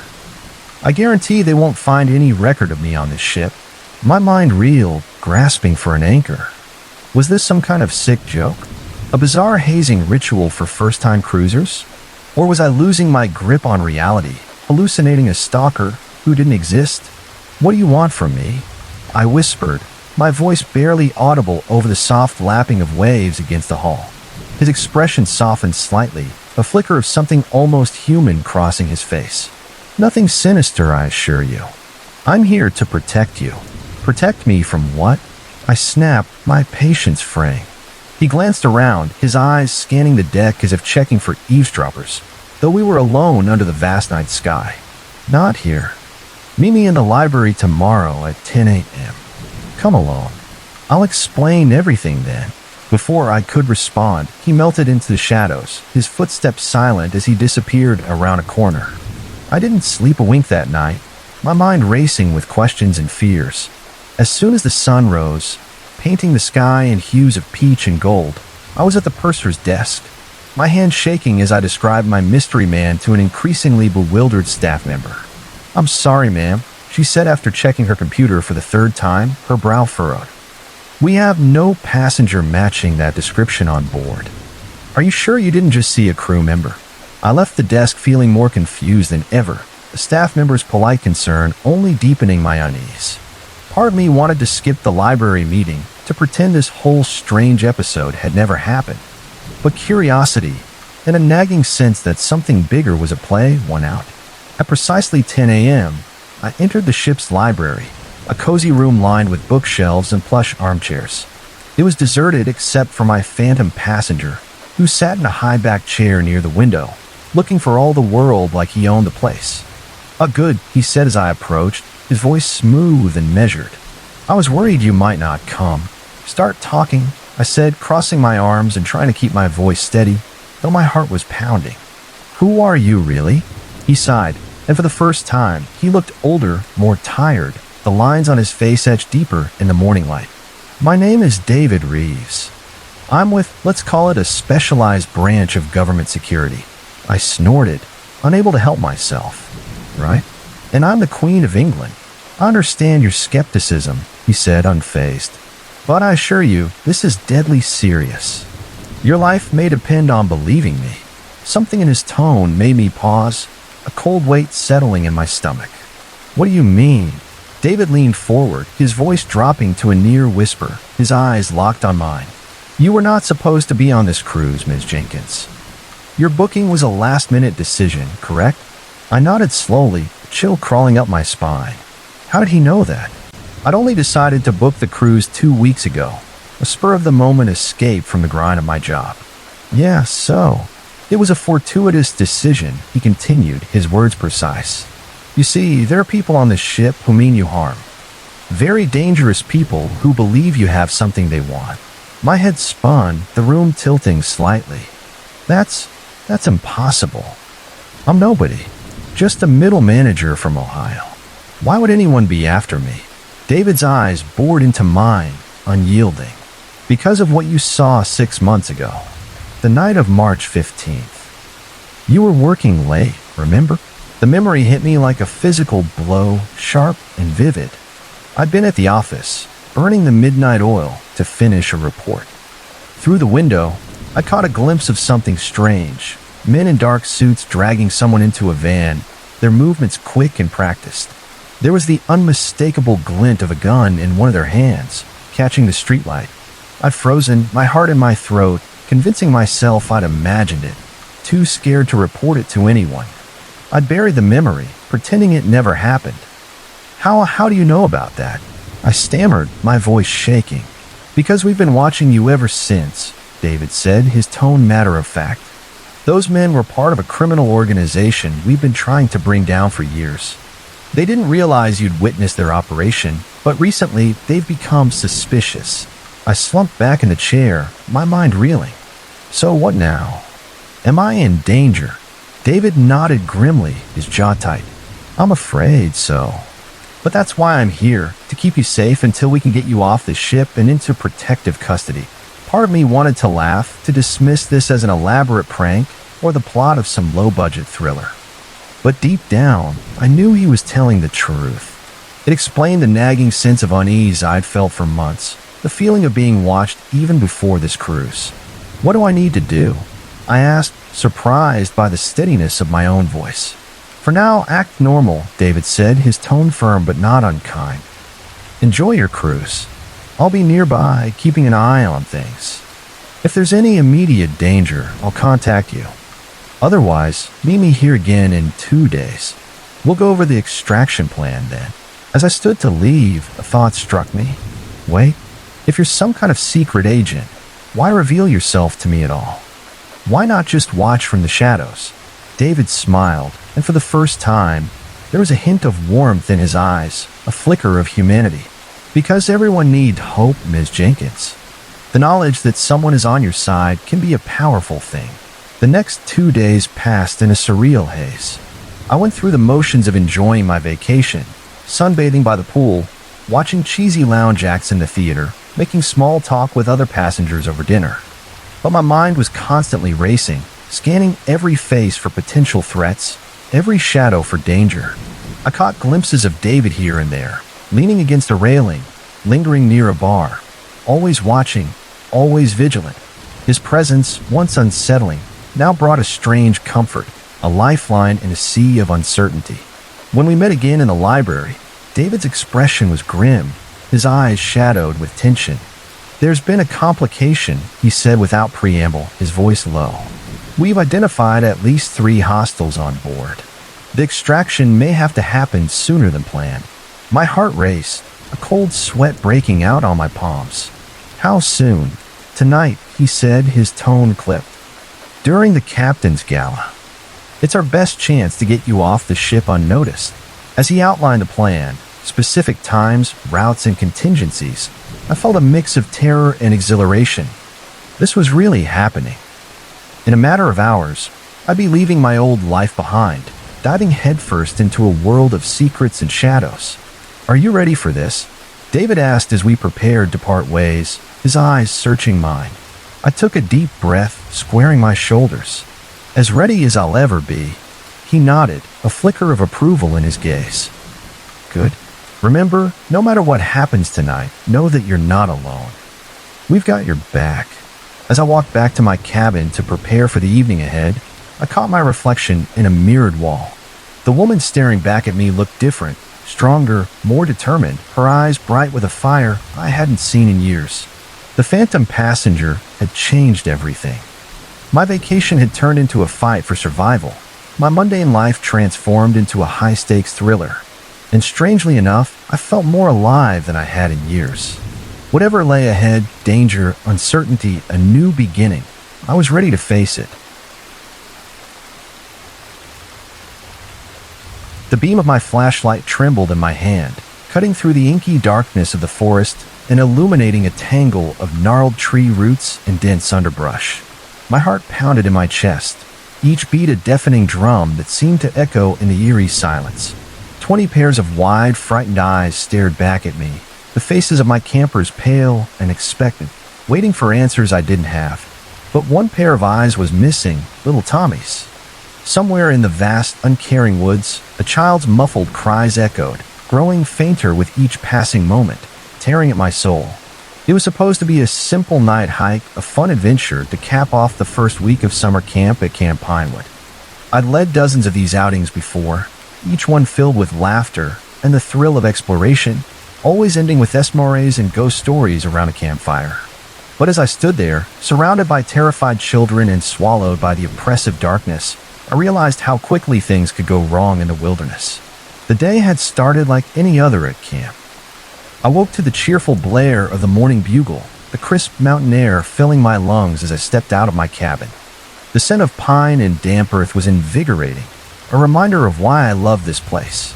After a breakfast of slightly burnt pancakes and watery orange juice, I herded my group of 10-year-olds through the usual activities. We practiced archery, the kids giggling as their arrows veered wildly off target. We made lopsided crafts in the art cabin, glue and glitter clinging to their fingers. In the afternoon, we swam in the lake, the water cool and clear, the kids shrieking with delight as they splashed each other. As the sun began to dip below the tree line, casting long shadows across the camp, excitement buzzed through the air. Night hike night was always a favorite, a chance for the kids to feel daring and grown up, their flashlights bobbing like fireflies in the dark. "All right, campers," I called out as we gathered by the trailhead, my voice bright with enthusiasm. "Remember the buddy system, stay close, and don't wander off. We'll be back in time for Esmores around the campfire." A chorus of eager "Yes, Counselor Sarah," rang out, their voices high and excited. I did a quick head count, 20 kids, all accounted for, including Tommy, a quiet boy who'd been struggling with homesickness all week. His big, solemn eyes had tugged at my heart, and I'd made a mental note to keep an extra watch on him. With everyone ready, we set off down the well-worn path, the beam of my heavy-duty flashlight leading the way. The forest came alive around us, filled with the sounds of nocturnal creatures stirring, and all hooting in the distance, the rustle of leaves, the soft chirps of crickets. The kids' nervous giggles filled the air, their flashlights dancing across the trees. "Did you know that owls can turn their heads almost all the way around?" I said, seizing the teachable moment as the owl's call echoed again. It helps them hunt for mice and other small animals in the dark. A few wows and cools rippled through the group, and I smiled, remembering my own childhood wonder at the mysteries of nature. About 15 minutes into the hike, we reached Lookout Point, a small clearing that offered a breathtaking view of the valley below, now blanketed in moonlight. The stars glittered like diamonds in the clear night sky, and the distant lights of a town twinkled faintly. "Okay, everyone," I said, turning to face the group. "Take a moment to enjoy the view. But remember, no wandering off. Stay where I can see you." The kids spread out, oohing and awing at the starry sky, their voices a soft hum of excitement. I kept a watchful eye, my flashlight sweeping across the group periodically, counting heads to make sure everyone was accounted for. Everything seemed fine until it wasn't. "Counselor Sarah?" A small voice piped up, trembling with worry. It was Annie, Tommy's assigned buddy for the hike. "I can't find Tommy." My blood ran cold, a wave of dread washing over me. I swung my flashlight around, illuminating each worried face. One was missing. "Tommy," I called out, trying to keep the panic out of my voice. "Tommy, where are you?" Silence answered, heavy and oppressive. "Everyone, gather round," I said, forcing calm into my tone, though my heart was racing. "We need to stick together. Has anyone seen where Tommy went?" Head shakes and murmured no's were the only response. Annie's eyes were wide with guilt. "He was right next to me," she said, her voice small. Then I turned to look at a weird-shaped tree, and when I looked back, he was gone. My mind raced. How long had he been missing? 5 minutes? 10? In the dense forest, a child could cover a lot of ground in that time, or become hopelessly lost in a matter of yards. "Okay, here's what we're going to do," I said, my counselor training kicking in. "We want to call out for Tommy and listen very carefully. If you hear anything at all, let me know immediately." We spent the next few minutes calling his name, our voices echoing through the trees, sharp and desperate. "Tommy, Tommy, where are you?" The other campers were starting to get scared, huddling closer together, their flashlights trembling in their hands. The reality of the situation was sinking in, and their fear mirrored my own. Just as I was about to make the difficult decision to head back to camp for help, I heard it, a faint cry, barely audible over the nighttime sound of the forest. "Shoo," I hissed, holding up a hand. "Listen." There it was again, a child's voice, calling out, coming from deeper in the woods, off the main trail. Relief flooded through me, sharp and sweet. "I hear him," I said, my voice steadying. "He's this way. Everyone, stay close together and follow me." We moved carefully through the underbrush, my flashlight beam searching for any sign of Tommy. The cries were getting louder, but they sounded strange, muffled, as if something was stifling them. "Tommy," I called out, my voice cutting through the night. "Keep making noise, buddy. We're coming to find you." Another cry, louder this time. We were getting close. Suddenly, my flashlight beam caught a flash of red, Tommy's t-shirt. He was about 20 yards ahead, standing with his back to us, a small, solitary figure in the vast darkness. "Tommy," I exclaimed, rushing forward, relief surging through me. "Thank goodness. Are you okay?" As I got closer, I realized something was wrong. Tommy wasn't moving. He stood rigid, facing away from us, his posture unnaturally still. "Tommy," I said more cautiously now, my steps slowing. "It's Counselor Sarah. Can you turn around?" Slowly, so slowly, Tommy began to turn. The hairs on the back of my neck stood up, a primal warning screaming in my mind. Something was very, very wrong. As Tommy fully faced us, a collective gasp rose from the group.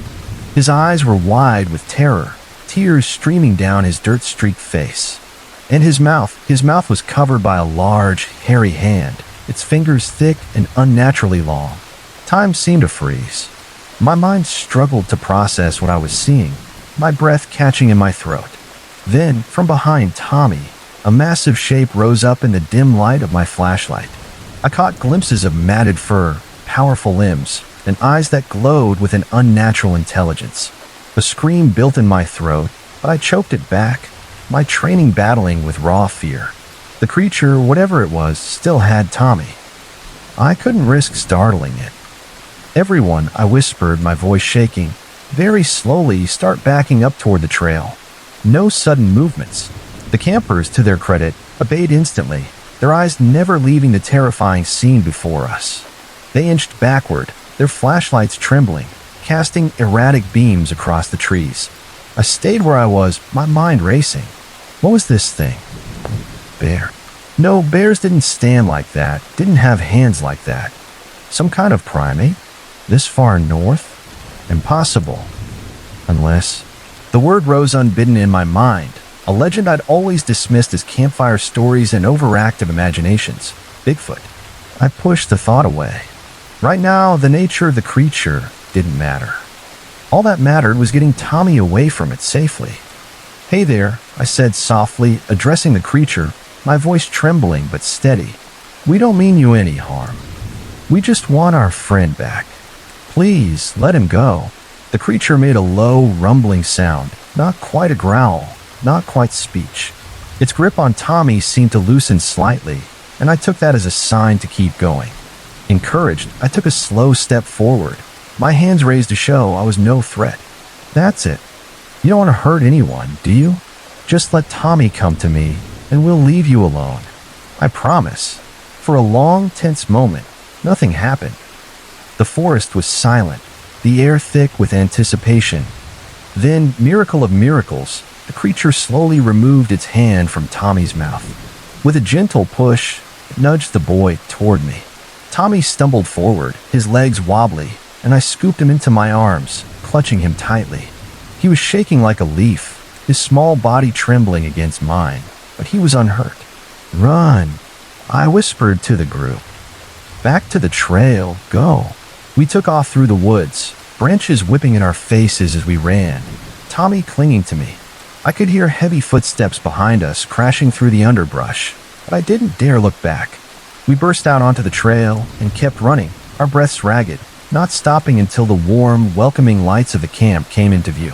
As we stumbled into the safety of Camp Pinewood, gasping for breath, I finally allowed myself to look back at the dark line of trees. There was no sign of pursuit, no glowing eyes watching from the shadows. Whatever that creature had been, it hadn't followed us out of its domain. Relief washed over me, but it was tinged with a lingering unease. The next few hours were a blur of chaos.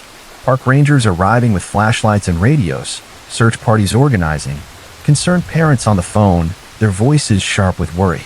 I told my story a dozen times, each retelling feeling less real than the last. Most of the adults dismissed it as a bare encounter, our imaginations running wild in the darkness. Probably just a black bear, one ranger said, scribbling in his notebook. They can look pretty scary at night, but I knew what I had seen. And as I looked at Tommy, huddled in a blanket and sipping hot chocolate, his eyes still wide with the weight of what had happened, I saw the same knowledge reflected there. We had encountered something in those woods, something that defied explanation, something that didn't belong in the tidy categories of wildlife manuals. As the commotion died down and the campers were finally tucked into their beds, I found myself standing at the edge of camp, staring out at the dark forest. A part of me was tempted to grab a flashlight and go back out there to seek answers to the questions swirling in my mind. What was that creature? Where had it come from? Was it still out there, watching us even now? But a larger part of me, the part that had stared into those intelligent, alien eyes, knew better. Some mysteries were better left unsolved. Some corners of the wilderness were not meant for us to explore. I turned back to the warmth and light of the camp, a changed person. The forest would keep its secrets, and I would keep mine. But I knew that every time I looked at the woods from now on, I would wonder what other wonders and terrors might be hiding just beyond the reach of our flashlight beams. For now, though, I had a camp to run and kids to comfort. And I had a story, one I'd carry with me forever, a tale of fear, courage, and the unknown that lurked in the heart of the wild. The beam of my flashlight trembled as it swept across the muddy ground, illuminating a set of tracks unlike anything I'd ever seen. Massive, five-toed prints sank deep into the earth, each one easily twice the size of my outstretched hand, their edges sharp and fresh in the damp soil. My breath caught in my throat, a cold knot of dread tightening in my chest as I followed their path with my eyes. They led straight to the remnants of the sheep pen, where splintered wood and scattered wool painted a scene of carnage. Whatever had made these tracks was responsible for the devastation before me, and it was still out there, somewhere in the darkness. I've been a farmer all my life, just like my father and his father before him. Ridgeview Farm had been in our family for generations, its rolling hills and fertile soil providing a good, honest living for as long as anyone could remember. We'd faced our share of hardships over the years, droughts that turned the fields to dust, floods that swallowed the crops, the occasional outbreak of disease among the livestock. But nothing could have prepared me for what began happening 3 weeks ago. It started small, almost unnoticeable. A chicken gone missing here, a few ears of corn found mangled in the field there. I chalked it up to foxes, or maybe some local kids playing pranks, their boredom turning to mischief. But then things escalated, taking a darker turn. One morning, I woke to find 3 of my prized sheep dead in the pasture, their bodies torn apart in a way no normal predator could manage. The wounds were too precise, too brutal, the surrounding ground marked with deep, unfamiliar tracks. The local wildlife officer was baffled, crouching over the carcasses with a furrowed brow. "Never seen anything like it," he muttered, his voice low. "Too big for a coyote, too vicious for a bear. You sure you didn't see any strange vehicles around? Could be some city folks' dogs got loose." But I knew better. No dog could have done this. And as the attacks continued, growing bolder and more frequent, a creeping dread settled over the farm, heavy and oppressive. My wife, Sarah, wanted to call in more help, maybe even one of those cryptozoologist types she'd seen on late-night TV, their wild theories filling her head. But I was stubborn, my pride rooted deep in the land. This was my farm, my responsibility. Whatever was out there, I'd deal with it myself. Which is how I found myself standing in the cold night air, flashlight in one hand, my trusty old rifle in the other, staring at tracks that shouldn't exist.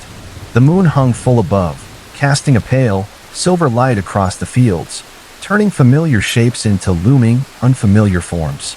A distant howl snapped me back to attention. It sounded unlike any animal call I'd ever heard, deep guttural, with an almost human-like quality that sent shivers racing down my spine. And it was close, too close. I raised my rifle, scanning the tree line at the edge of the pasture, my finger resting lightly on the trigger. The shadows seemed to pulse with a life of their own, and for a moment I felt like a child again, afraid of the dark and the unknown things lurking just out of sight. Another howl, closer this time, echoed through the night. My grip tightened, my breath shallow. "Come on," I whispered, as much to steady myself as to challenge the unseen creature. Show yourself." As if in answer to my call, the bushes at the edge of the woods began to rustle, their branches swaying with deliberate movement.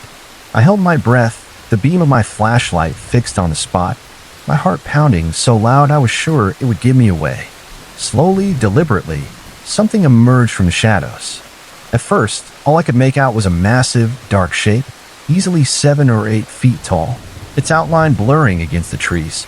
As it stepped into the moonlight, details began to resolve, each one more impossible than the last. It was vaguely humanoid, standing upright on 2 powerful legs, but any resemblance to a person ended there. Its body was covered in thick, matted fur, ranging from dark brown to an almost reddish tint in places, tangled with bits of leaves and dirt. Massive arms hung at its sides, ending in hands tipped with wickedly curved claws that gleamed faintly in the light. And its face, its face, was a nightmarish blend of ape and wolf, with a protruding snout filled with gleaming, jagged teeth. But it was the eyes that stopped me cold. They glowed with an unnatural intelligence, watching me with a knowing intensity that made my skin crawl. I stood frozen, my mind reeling as it tried to reconcile what I was seeing with what I knew to be possible. This couldn't be real. Creatures like this didn't exist outside of campfire stories, grainy photographs, and badly photoshopped internet hoaxes. But there it was, standing not 30 yards away, regarding me with those eerie, piercing eyes. For a long moment, neither of us moved, the night holding its breath.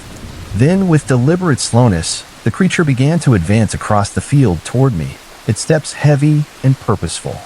My paralysis broke, and years of hunting instinct took over. I raised the rifle to my shoulder, sighting down the barrel, my hand steady despite the fear coursing through me. "Stop right there," I shouted, my voice cracking with strain. "Don't come any closer." The creature paused, cocking its head to one side as if considering my words. Then, to my utter astonishment, it spoke. "No harm," it growled, the words guttural but unmistakable, rumbling from deep within its chest. "Hungry? Hell." The rifle nearly slipped from my grasp, my arms trembling as the world tilted beneath me. It could talk. This was beyond anything I could have imagined, shattering every assumption I'd ever held about the world. You can understand me?" I stammered, my voice barely above a whisper. The creature nodded, a surprisingly human gesture that sent another wave of disbelief through me. "Understand. Learn. Watch long time."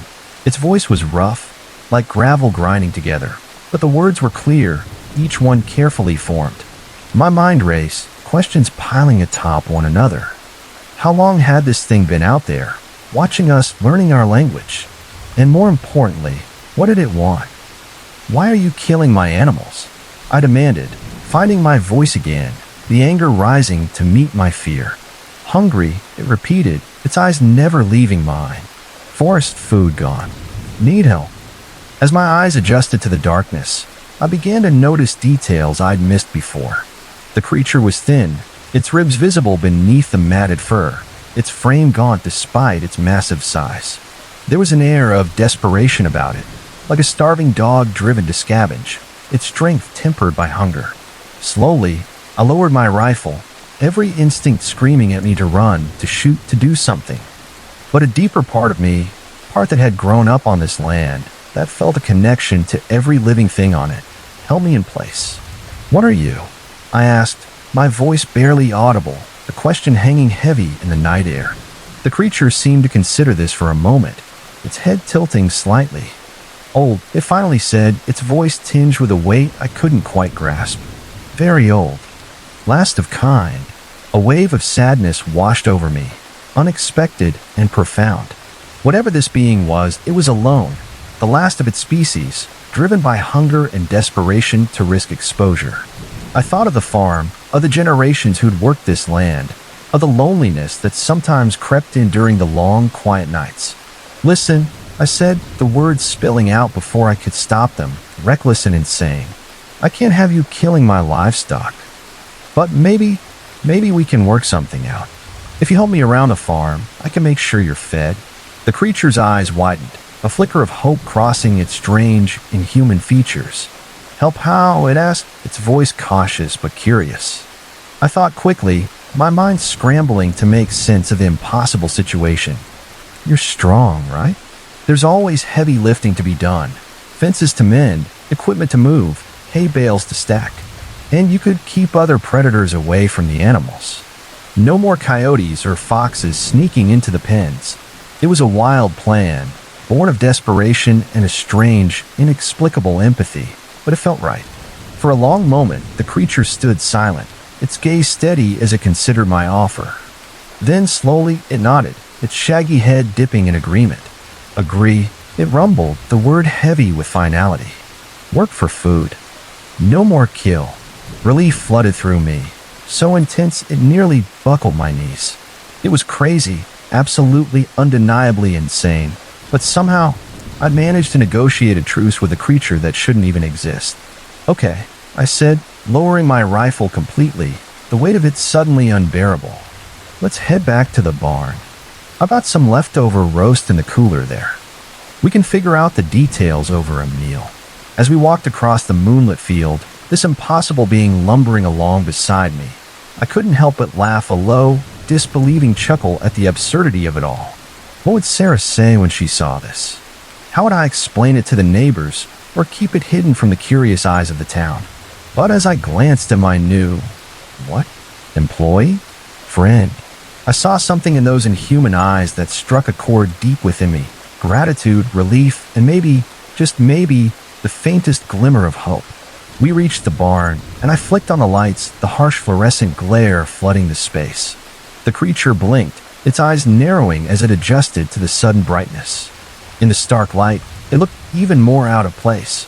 A being of myth and shadow thrust into the mundane reality of my weathered old barn, surrounded by bales of hay and rusted tools. I rummaged in the cooler, pulling out a plastic container of roast beef left over from Sunday's dinner, the savory scent filling the air as I popped the lid. A thought struck me as I turned back to the creature, container in my hands. You know, I said, hesitating, I can't just keep calling you it or creature.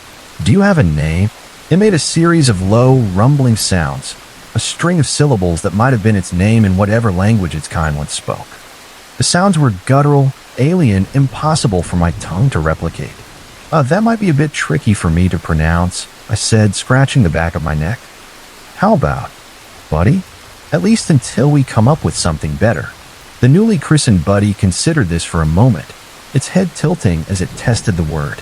Buddy, it repeated, its voice slow and deliberate. Good name. Strong name. I couldn't help but smile, the genuine warmth spreading through me as I handed over the container of roast beef. Buddy took it with surprising delicacy, its massive claws careful not to crush the plastic. It dug in, eating with a restraint that belied its size, its eyes closing briefly in what looked like simple contentment. I leaned against a wooden post, my mind already racing with the challenges and possibilities that lay ahead. Life on Ridgeview Farm was about to get a whole lot more interesting. There would be problems to solve, how to keep Buddy hidden, how to explain the sudden absence of predator attacks, how to integrate this impossible being into the rhythms of the farm. There would be secrets to keep, stories to invent, and a whole new world of discovery waiting just outside my door. But as I watched Buddy eat, its massive frame relaxed for the first time since it had stepped into the moonlight, I felt a sense of peace settle over me. Whatever came next, we'd face it together, the farmer and the creature, two lonely souls finding unexpected companionship in a world full of mysteries. Ridgeview Farm had always been a place of resilience, of finding a way forward no matter the odds. And now it was something more, a sanctuary, not just for me and Sarah, but for a being who had nowhere else to go. The night stretched on, the barn a warm island of light in the vast darkness. And as I stood there, watching Buddy savor each bite, I knew that this was only the beginning of a story unlike any other, a tale of trust, survival, and the strange, beautiful connections that could grow in the unlikeliest of places. The gentle rocking of the cruise ship, which had once lulled me into a deep, restful sleep, now only sharpened the edges of my unease. I lay rigid in my narrow bunk, my body tense as a coiled spring, my eyes locked on the cabin door, silently willing it to stay closed. The scratching sounds that had haunted my nights had stopped, for now, but the memory of those deep, jagged claw marks gouged into the corridor walls was seared into my mind, vivid and terrifying. Whatever had made them was still out there, prowling the ship in the dead of night, a silent predator in a floating city of unsuspecting vacationers. This was supposed to be the trip of a lifetime, a 2-week Caribbean cruise to celebrate my early retirement after 30 years of teaching high school English. I'd spent decades molding young minds, grading endless essays, and dreaming of the day I could trade chalk dust for sun, sand, and tropical drinks with little umbrellas. When I'd booked this cruise, I'd envision lazy days by the pool, the scent of coconut sunscreen in the air, and the freedom to do absolutely nothing. Instead, I found myself trapped in a nightmare at sea. My dream vacation twisted into a waking horror I couldn't escape. The first few days had been everything I'd hoped for and more. I lounged by the sparkling pool, the sun warming my skin as I sipped fruity cocktails and lost myself in a paperback novel. At dinner, I made fast friends with a lively group of passengers, a retired couple from Chicago, a young family from Texas, and a witty British expat who kept us in stitches with her stories. I even let myself be coaxed into a salsa dancing class on the Lido deck, my laughter mingling with the rhythm of the music as I stumbled through the steps. By day 4, I was more relaxed than I'd been in years, the stresses of my old life melting away under the Caribbean sun. Then came that first night. I'd fallen asleep easily, lulled by the ship's gentle sway, and perhaps one too many pina coladas at the evening luau. But sometime in the early hours, I jolted awake, every nerve in my body screaming with alarm. At first, I couldn't pinpoint what had disturbed me, my mind foggy with sleep. Then I saw it. My cabin door was wide open, the hallway beyond swallowed by pitch-black darkness. I distinctly remembered locking it before bed, double-checking the deadbolt as I always did, a habit born of years living alone. Heart pounding, I slipped out of bed, my bare feet cold against the carpet as I crept toward the door. The corridor was empty, bathed in the faint, eerie green glow of the emergency lighting. I reached for the handle to pull it shut, my breath shallow, when a sound froze me in place, a low rhythmic scratching, like claws dragging across metal, coming from somewhere down the hallway. Panic surged through me, sharp and electric. I slammed the door shut, fumbling with the deadbolt until it clicked into place, my hand shaking so badly I could barely manage it. Sleep was impossible after that. I spent the rest of the night huddled in bed, the covers pulled tight around me, jumping at every creak and groan of the ship's massive frame. When morning finally arrived, painting the cabin with soft golden light, I tried to convince myself it had been a dream, or perhaps a prank by some drunken passengers stumbling back from the late-night bar. But as I made my way to the breakfast buffet, my resolve crumbled. There, marring the pristine walls near my cabin, were long, deep scratches, fresh, jagged gouges that looked like they'd been carved by something with terrifying strength. They hadn't been there the day before. I reported the incident to the purser's desk, my voice trembling as I described what I'd seen and heard. The young man behind the counter, his uniform crisp and his smile practiced, nodded politely as he jotted down my complaint. "We'll look into it, ma'am," he assured me. I could see the skepticism in his eyes, a faint curl of his lip that said he thought I was just another overwrought retiree imagining things. It's probably just some wear and tear from luggage carts. These corridors see a lot of traffic. His dismissal stung, but I let it go, not wanting to seem like the crazy old lady he clearly took me for. I tried to reclaim the carefree spirit of the cruise, throwing myself into the day's activities. Bingo in the lounge, a lecture on Caribbean history, a dip in the hot tub. But the memory of those scratches and that awful sound gnawed at me, a splinter I couldn't dislodge. The next night, it happened again. I woke in the early hours to find my door open, the scratching sounds echoing through the darkness, closer this time. In the morning, new claw marks had appeared, even nearer to my cabin, their jagged lines a silent threat. The night after that was the same, and the night after that, each incident chipping away at my sanity. I tried talking to other passengers, hoping someone else had noticed something unusual, but they all smiled and shook their heads, their faces bright with vacation bliss. "Maybe you're just not used to the ship's noises," one woman suggested kindly over dinner. It takes a few days to adjust. The crew was no help either, their responses growing more dismissive with each report. Too much sun, perhaps? The steward suggested, his tone infuriatingly patronizing. Or maybe you're still getting your sea legs. By the sixth night, I was a wreck. Dark circles ringed my eyes. My hands shook constantly, and my nerves were frayed to the breaking point. I'd taken to barricading my door with the cabin's furniture, shoving the desk and chair against it before bed, but it made no difference. Whatever was out there always found a way to open that door, its presence a relentless, malevolent force. Which brings me to tonight, night 7. I hadn't slept in 48 hours, too terrified to close my eyes, my body running on adrenaline and sheer stubbornness. The scratching had started earlier this evening, closer than ever before, the sound so vivid I could almost feel the claws raking against the wood. I'd heard my doorknob rattle, as if something were testing the lock, before the noises fell silent. But I knew better than to relax. It was still out there, waiting, watching, its patience a predator's patience. A soft thud against the door made me flinch, my heart leaping into my throat. Then another thud, and another, almost like knocking. "Hello?" A muffled voice called from a hallway, trembling with fear. "Is anyone in there? Please, I need help." I sat up, my pulse racing. It was a woman's voice, desperate and raw, cutting through the oppressive silence. "The crew won't listen to me," the voice continued, cracking with emotion. "Something's on this ship, something terrible. Please, let me in." Every instinct screamed at me to stay put, to keep that door firmly locked, to trust the primal fear that had kept me alive these past nights. But the terror in her voice was so human, so real, it pierced through my defenses. I couldn't just ignore her, not when she sounded as frightened as I felt. Slowly, I crept out of bed, my bare feet silent on the carpet. "Who's there?" I called, pressing my ear to the door, my hand hovering over the deadbolt.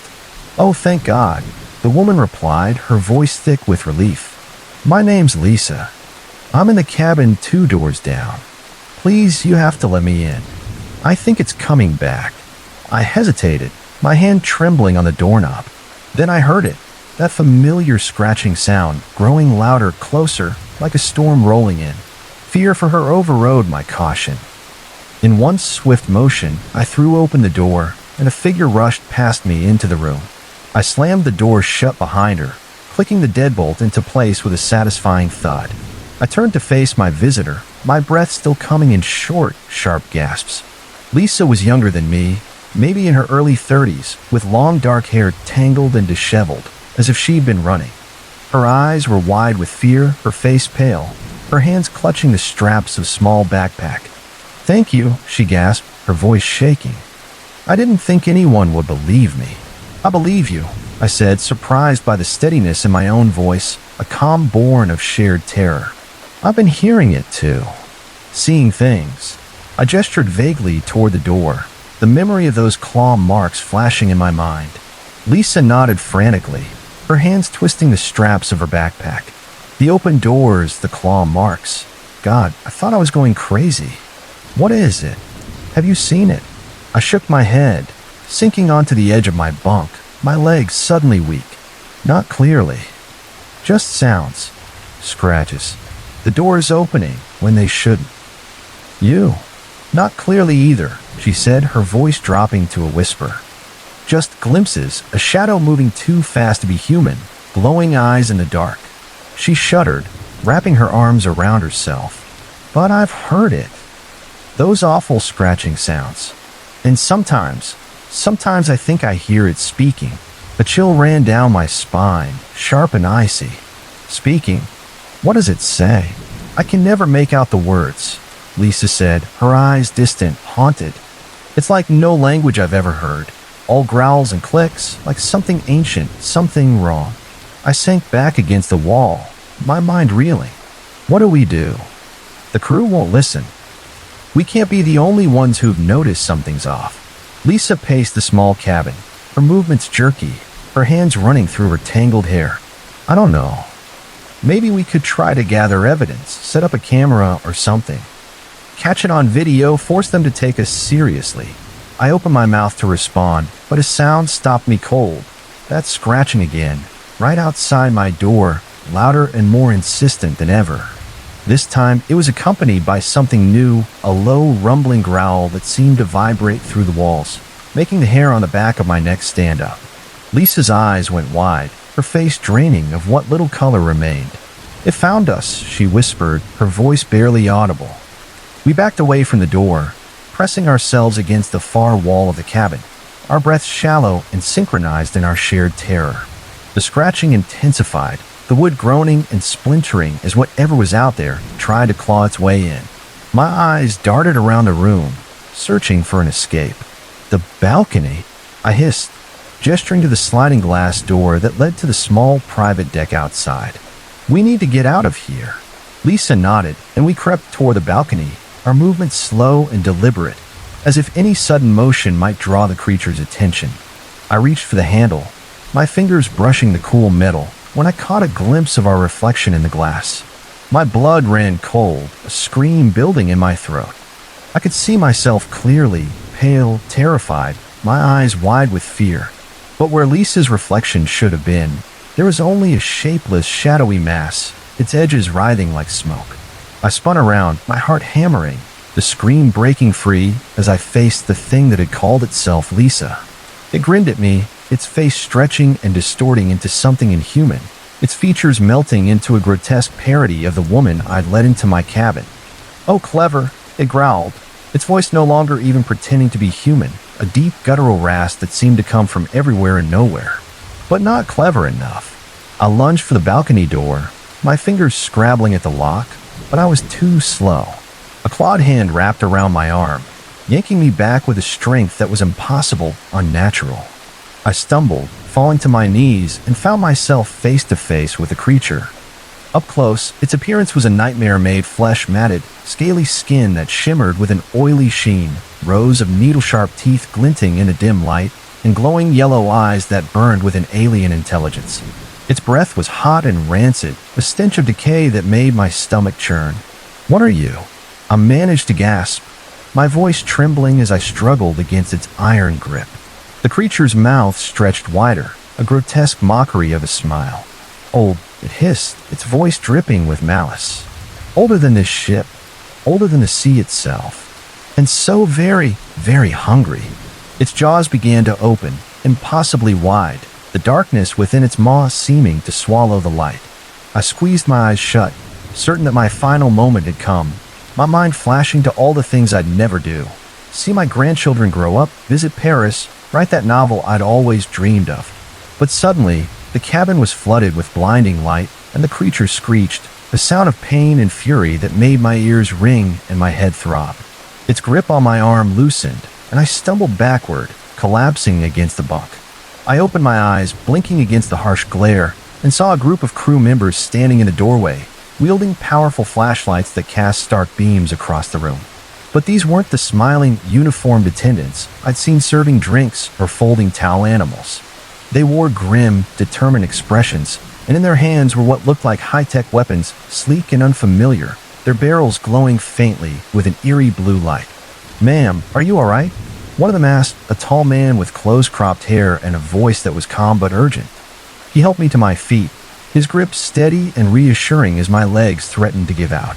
I nodded weakly, my head spinning as I tried to process what was happening. Who are you people?" I stammered. "What was that thing?" The man's expression softened slightly, a flicker of sympathy in his eyes. "We are a specialized security team," he said, choosing his words carefully. "As for what that thing is, let's just say there are creatures in this world that most people aren't ready to know about. Things that sometimes find their way onto cruise ships." I looked around the cabin, my breath catching as I saw the damage. Deep claw marks gouged into the walls and floor, the wood splintered and raw. Other team members were already moving through the room, examining the marks with clinical precision, their faces unreadable. The creature itself was gone, vanished as if it had never been, leaving only the evidence of its presence and the lingering stench of its breath in the air. "What happens now?" I asked, my voice barely above a whisper, my body trembling with the aftershocks of fear. "Now you get some rest," the man said kindly, his tone almost fatherly. "When you wake up, this will all seem like a bad dream. We'll make sure of it." As if on cue, another team member approached, a woman with a stern face and a small, sleek device in her hand. "This might sting a bit," she said, her voice apologetic. Before I could protest, there was a brief flash of light, bright and disorienting, and then I woke up in my cabin, sunlight streaming through the balcony door, bathing the room in a warm, golden glow. For a moment, I lay there, blinking groggily, trying to shake off the lingering unease of what must have been a vivid nightmare. The details were fuzzy, slipping away like sand through my fingers, but the feeling of dread clung to me, heavy and persistent. I pushed myself out of bed, my body aching as if I had run a marathon, and began getting ready for another day of vacation. As I stepped into the hallway, I noticed workmen patching and repainting the walls, their movements efficient and practiced. "Routine maintenance," one of them said with a friendly nod when he caught me staring, his paint roller gliding smoothly over the surface. I nodded back, forcing a smile, but something about the freshly painted walls felt off, as if they were hiding something. I headed up to the pool deck, determined to reclaim the carefree spirit of my vacation. The sun was high, the sky a brilliant blue, and the air was filled with the laughter of children and the clink of glasses. I settled into a lounge chair, the cushions soft and inviting, and accepted a bright blue drink with a little umbrella from a passing waiter. As I sipped it, the sweet, tropical flavor grounding me, I let my gaze wander over the vast expanse of ocean around us, its surface shimmering in the sunlight. But as I relaxed, a nagging thought tugged at the edges of my mind. What secrets were hiding beneath those waves, in the uncharted depths where no light reached? Why did I have the strangest feeling that I'd glimpsed something I was never meant to see? Something ancient, something hungry. I shook my head, pushing the thoughts away, chalking them up to an overactive imagination and too many late-night horror movies. It was a vacation, after all, a time to relax and enjoy the cruise. I closed my eyes, letting the warmth of the sun soothe my frayed nerves, the sound of the waves a gentle lullaby. But just as I began to drift, I could have sworn I heard it, a faint, familiar scratching sound, echoing from somewhere deep within the ship, a whisper of terror that refused to be silenced. The first rays of dawn crept over the jagged peaks of the Cascade Mountains, painting the sky in hues of soft pink and gold. But the light revealed a scene that twisted my stomach into knots, a tableau straight out of a nightmare. Our campsite, once a cozy haven nestled in the heart of the wilderness, was now encircled by a perfect ring of animal carcasses, dozens of them, rabbits, squirrels, even a few deer, arranged with a chilling precision that no natural force could ever achieve. Their lifeless bodies lay in eerily symmetrical positions, as if placed by a meticulous, unseen hand. I stood frozen, my breath catching in my throat, horror rooting me to the spot. Then, a sharp snap of a twig in the underbrush shattered the silence. We weren't alone out here, and whatever had created this macabre display was still watching, its presence a heavy weight in the morning air. This was supposed to be a fun weekend getaway, a chance to reconnect with my three closest friends from college, Mark, Sarah, and Rachel. After 5 years of drifting apart, our lives pulled in different directions by careers and responsibilities.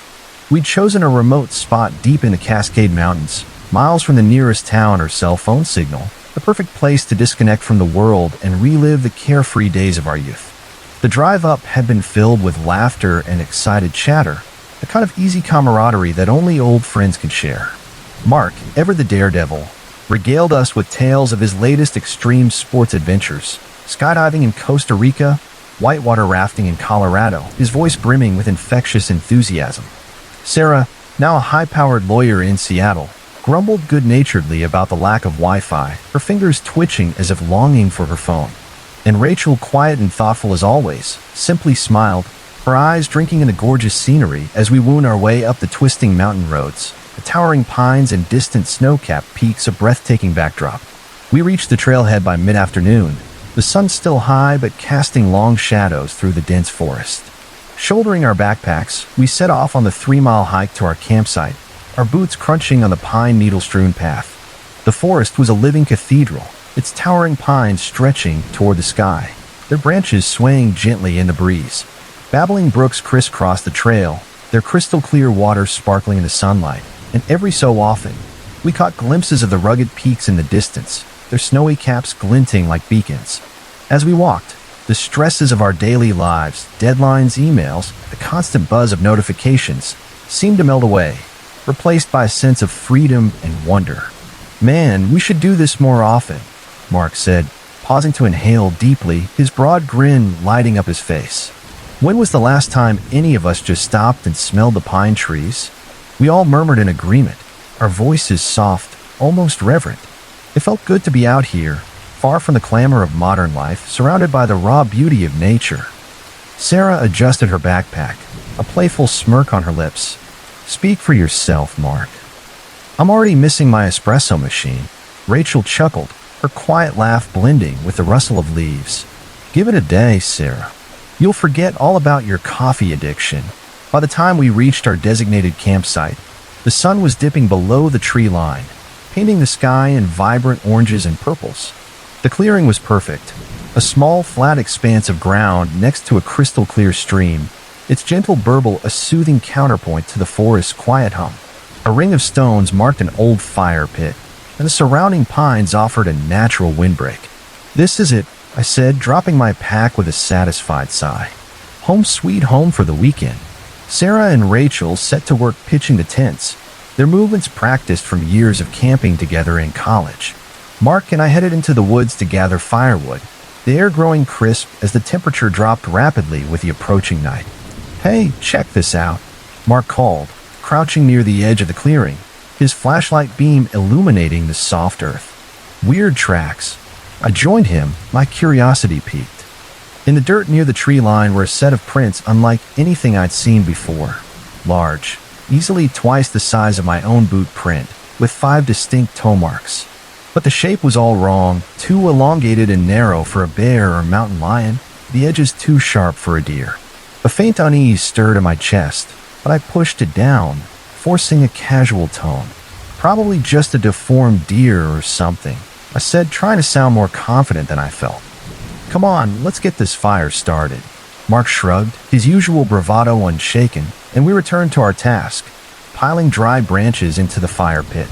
As night fell, we gathered around a campfire, the flames casting a warm, flickering glow across our faces. We roasted marshmallows, the sweet, smoky scent mingling with the crisp pine air, and shared stories that had us doubled over with laughter. Memories of late-night study sessions, disastrous frat parties, and the time Mark tried to borrow a campus golf cart and ended up stuck in a ditch. Sarah, ever the storyteller, recounted her latest courtroom drama with theatrical flair, while Rachel listened quietly, her eyes reflecting the firelight, a soft smile playing on her lips. It was nearly midnight when we finally crawled into our tents, our bellies full and our hearts light. I zipped up my sleeping bag, the sound of the nearby stream lulling me into a contented daze. Sleep came quickly, my body sinking into the familiar comfort of the wilderness. I'm not sure what woke me, some animal sound perhaps, or that primal sixth sense that tells you something isn't right. The first thing I noticed was the silence, oppressive and unnatural. The stream still burbled softly, but the usual nighttime chorus of the forest, the hoot of owls, the rustle of small creatures, the chirp of crickets, was gone, as if the woods were holding their breath. Then I heard it, a soft thud just outside the tent, followed by another and another, deliberate and close. My heart kicked into overdrive, adrenaline flooding my system. "Guys," I whispered, nudging Mark awake, my voice barely audible. "Do you hear that?" He sat up, groggy and disoriented, rubbing his eyes. "Hear what?" Before I could answer, a blood-curdling scream split the night, a sound so raw and unnatural it made my skin crawl. It was almost human, but distorted, as if it came from a throat not designed for human speech, a guttural wail that echoed through the trees. We were out of the tent in seconds, flashlights in hand, our breaths visible in the cold night air. Sarah and Rachel emerged from their tent across the clearing, their faces pale, their eyes wide with fear. "What the hell was that?" Sarah hissed, clutching her flashlight like a weapon. I swept my beam around the campsite, my heart pounding so hard I could feel it in my throat. That's when I saw it, the first body. A rabbit, its small form laid out on the ground just at the edge of the clearing, its neck twisted at an unnatural angle, its eyes glazed over in death. A few feet away lay another, a squirrel this time, its tiny body arranged with the same eerie precision. "Oh my God," Rachel whispered, her voice trembling as she pointed her flashlight further out. "Look." We followed her gaze, our beams revealing more and more dead animals, dozens of them, forming a perfect circle around our campsite. Rabbits, squirrels, even a few deer, each one placed with meticulous care, their lifeless forms a grotesque parody of order. The sight was so surreal, so wrong, that my mind struggled to process it, a wave of nausea rising in my throat. "We need to get out of here," Mark said, his usual bravado nowhere to be found, his voice tight with fear. No one argued. We scrambled to grab our essentials, phones, water bottles, jackets, leaving the tents and most of our gear behind. But as we turned to head back down the trail, a low growl stopped us cold, rumbling from the darkness just beyond the circle of carcasses.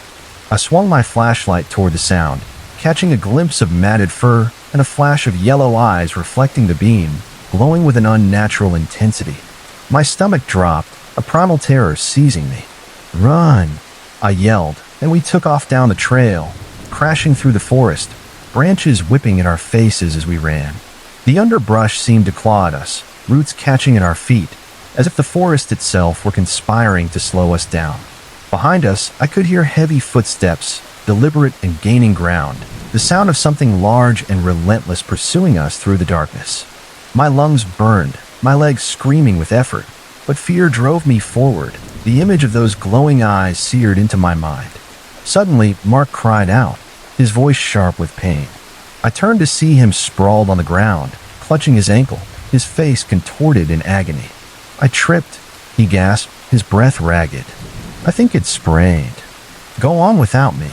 "Like hell we will," Sarah snapped, already moving to help him up, her lawyerly composure replaced by fierce determination.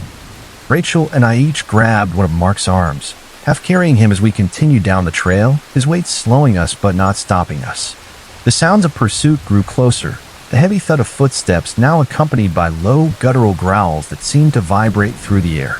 We rounded a bend and found ourselves at the edge of a small cliff, maybe 15 feet high, the stream we'd camped near glinting below in the moonlight, its surface a silver ribbon in the darkness. "We have to jump," I said, my voice trembling with the insanity of the idea, my eyes darting to the water below. "Are you insane?" Sarah exclaimed, her face pale. "We don't know how deep it is." A roar from just behind us, deafening and primal, made the decision for us. Without another word, we leaped, the shock of the cold water driving the air from my lungs. For a disorienting moment, I was submerged, the current tugging at me, my sense of direction lost in the icy darkness. Then my head broke the surface, and I gulped in great lungfuls of air, my body shaking from cold and adrenaline. "Everyone okay?" I called out, treading water as I scanned the surface for my friends. 3 voices answered, weak but alive. "Here," Sarah shouted, her head bobbing a few feet away. Rachel and Mark were nearby, clinging to each other, their faces pale but determined. We swam to the shore, hauling ourselves onto the muddy bank, our clothes soaked and heavy, our breaths coming in ragged gasps. Did you see it?" Rachel asked, her teeth chattering from cold and fear, her eyes darting back toward the cliff. We all shook our heads, too shaken to speak. Whatever had been chasing us hadn't followed us over the cliff, its absence a small mercy in the chaos of the night. As the adrenaline began to fade, the reality of our situation sank in. We were soaking wet, miles from civilization, with no supplies and no idea what was out there hunting us.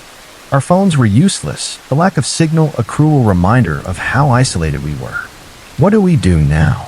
Sarah asked, her voice small, echoing the question that weighed on all our minds. I was about to suggest we start hiking toward the ranger station we'd passed on our way in, a faint hope of safety, when a twig snapped nearby, sharp and deliberate. We all froze, our flashlights swinging toward the sound, their beams trembling in our hands. There, at the edge of the small clearing where we'd landed, stood something, a massive, vaguely humanoid figure, standing on 2 legs, but any resemblance to a person ended there. It was easily 8 feet tall, its body covered in shaggy, matted fur that ranged from dark brown to a sickly gray, tangled with bits of leaves and dirt. Its face was a nightmare blend of bear and wolf, with a protruding snout filled with razor-sharp teeth that glinted in the moonlight. And its eyes, Those glowing yellow eyes I'd glimpsed earlier burned with an unnatural intelligence, watching us with predators calm. For a long, agonizing moment, we stood motionless, prey caught in the gaze of a hunter, our breaths shallow, our bodies trembling. My mind reeled, struggling to reconcile the creature before us with reality. This wasn't a bear, a cougar, or any animal I'd ever studied in a biology class. It was something else, something ancient, something that belonged to the realm of myth and shadow. Then, to my utter astonishment, it spoke. "You not belong," it growled, the words guttural and barely intelligible, rumbling from deep within its chest like stones grinding together. "This our place." My knees nearly buckled, the shock of its voice shattering what little composure I had left. It could talk. The impossibility of it overwhelmed me, my mind scrambling for an explanation. Was this some kind of hallucination, a shared delusion born of fear and exhaustion? But the creature's presence was undeniable, its massive form filling the clearing, its breath visible in the cold night air. "We're sorry," I said, finding my voice, though it trembled with fear and awe. "We didn't know." "We'll leave, I promise." The creature regarded us silently, its alien eyes unreadable, its head tilted slightly as if weighing our words. The silence stretched on, heavy and suffocating, each second an eternity. Then slowly it nodded, its shaggy head dipping in a gesture that was almost human. "Go," it rumbled, its voice carrying a finality that brooked no argument. "Never return." None of us needed to be told twice. We set off down the stream, Mark limping but mobile, his face grim with pain but determined. I kept glancing back, half expecting to see those glowing eyes following us, but the creature remained where it was, a sentinel watching us flee its domain. The forest seemed to part for us, the branches less obstructive, the path clearer in the growing light of dawn. By the time we reached the ranger station, the sun was fully up, its warmth a stark contrast to the terror of the night. We told the rangers a sanitized version of events, that we'd been spooked by some animal noises and gotten lost trying to hike out in the dark. They raised their eyebrows, their skepticism clear, but they didn't press us, instead calling in a rescue team to retrieve our abandoned gear. As we waited for our ride back to civilization, I found myself staring up at the mountains, their majestic peaks now tinged with an aura of menace. They were beautiful, yes, but they were also wild, untamed, and full of secrets we'd only begun to glimpse. "Hey," Sarah said softly, coming to stand beside me, her arms crossed against the morning chill. "You okay?" I nodded slowly, my eyes still fixed on the distant peaks. "Yeah, I think so. It's just, what do you think that thing was?" She was quiet for a long moment, her gaze following mine. "I don't know," she finally said, her voice barely above a whisper. "And I'm not sure I want to know. Some things are better left as mysteries." As we piled into the ranger's truck for the drive back to our car, I couldn't help but agree. The mountains had shown us something beyond our understanding, something that challenged everything we thought we knew about the world. Part of me was tempted to go back, to seek answers to the questions swirling in my mind. What was that creature? Where had it come from? How long had it been hiding in these woods? But a larger part, the part that had stared into those glowing eyes and felt the weight of an ancient presence, knew better. Some corners of the wilderness were not meant for us to explore. As we drove away, the mountains receding in a rearview mirror, I made a silent promise to myself. I would return to the wilderness someday, drawn by its beauty and its mysteries. But next time, I would come with more respect, more humility, and a lot less certainty about my place in the natural order of things. The forest had taught us a lesson, one written in blood and fear.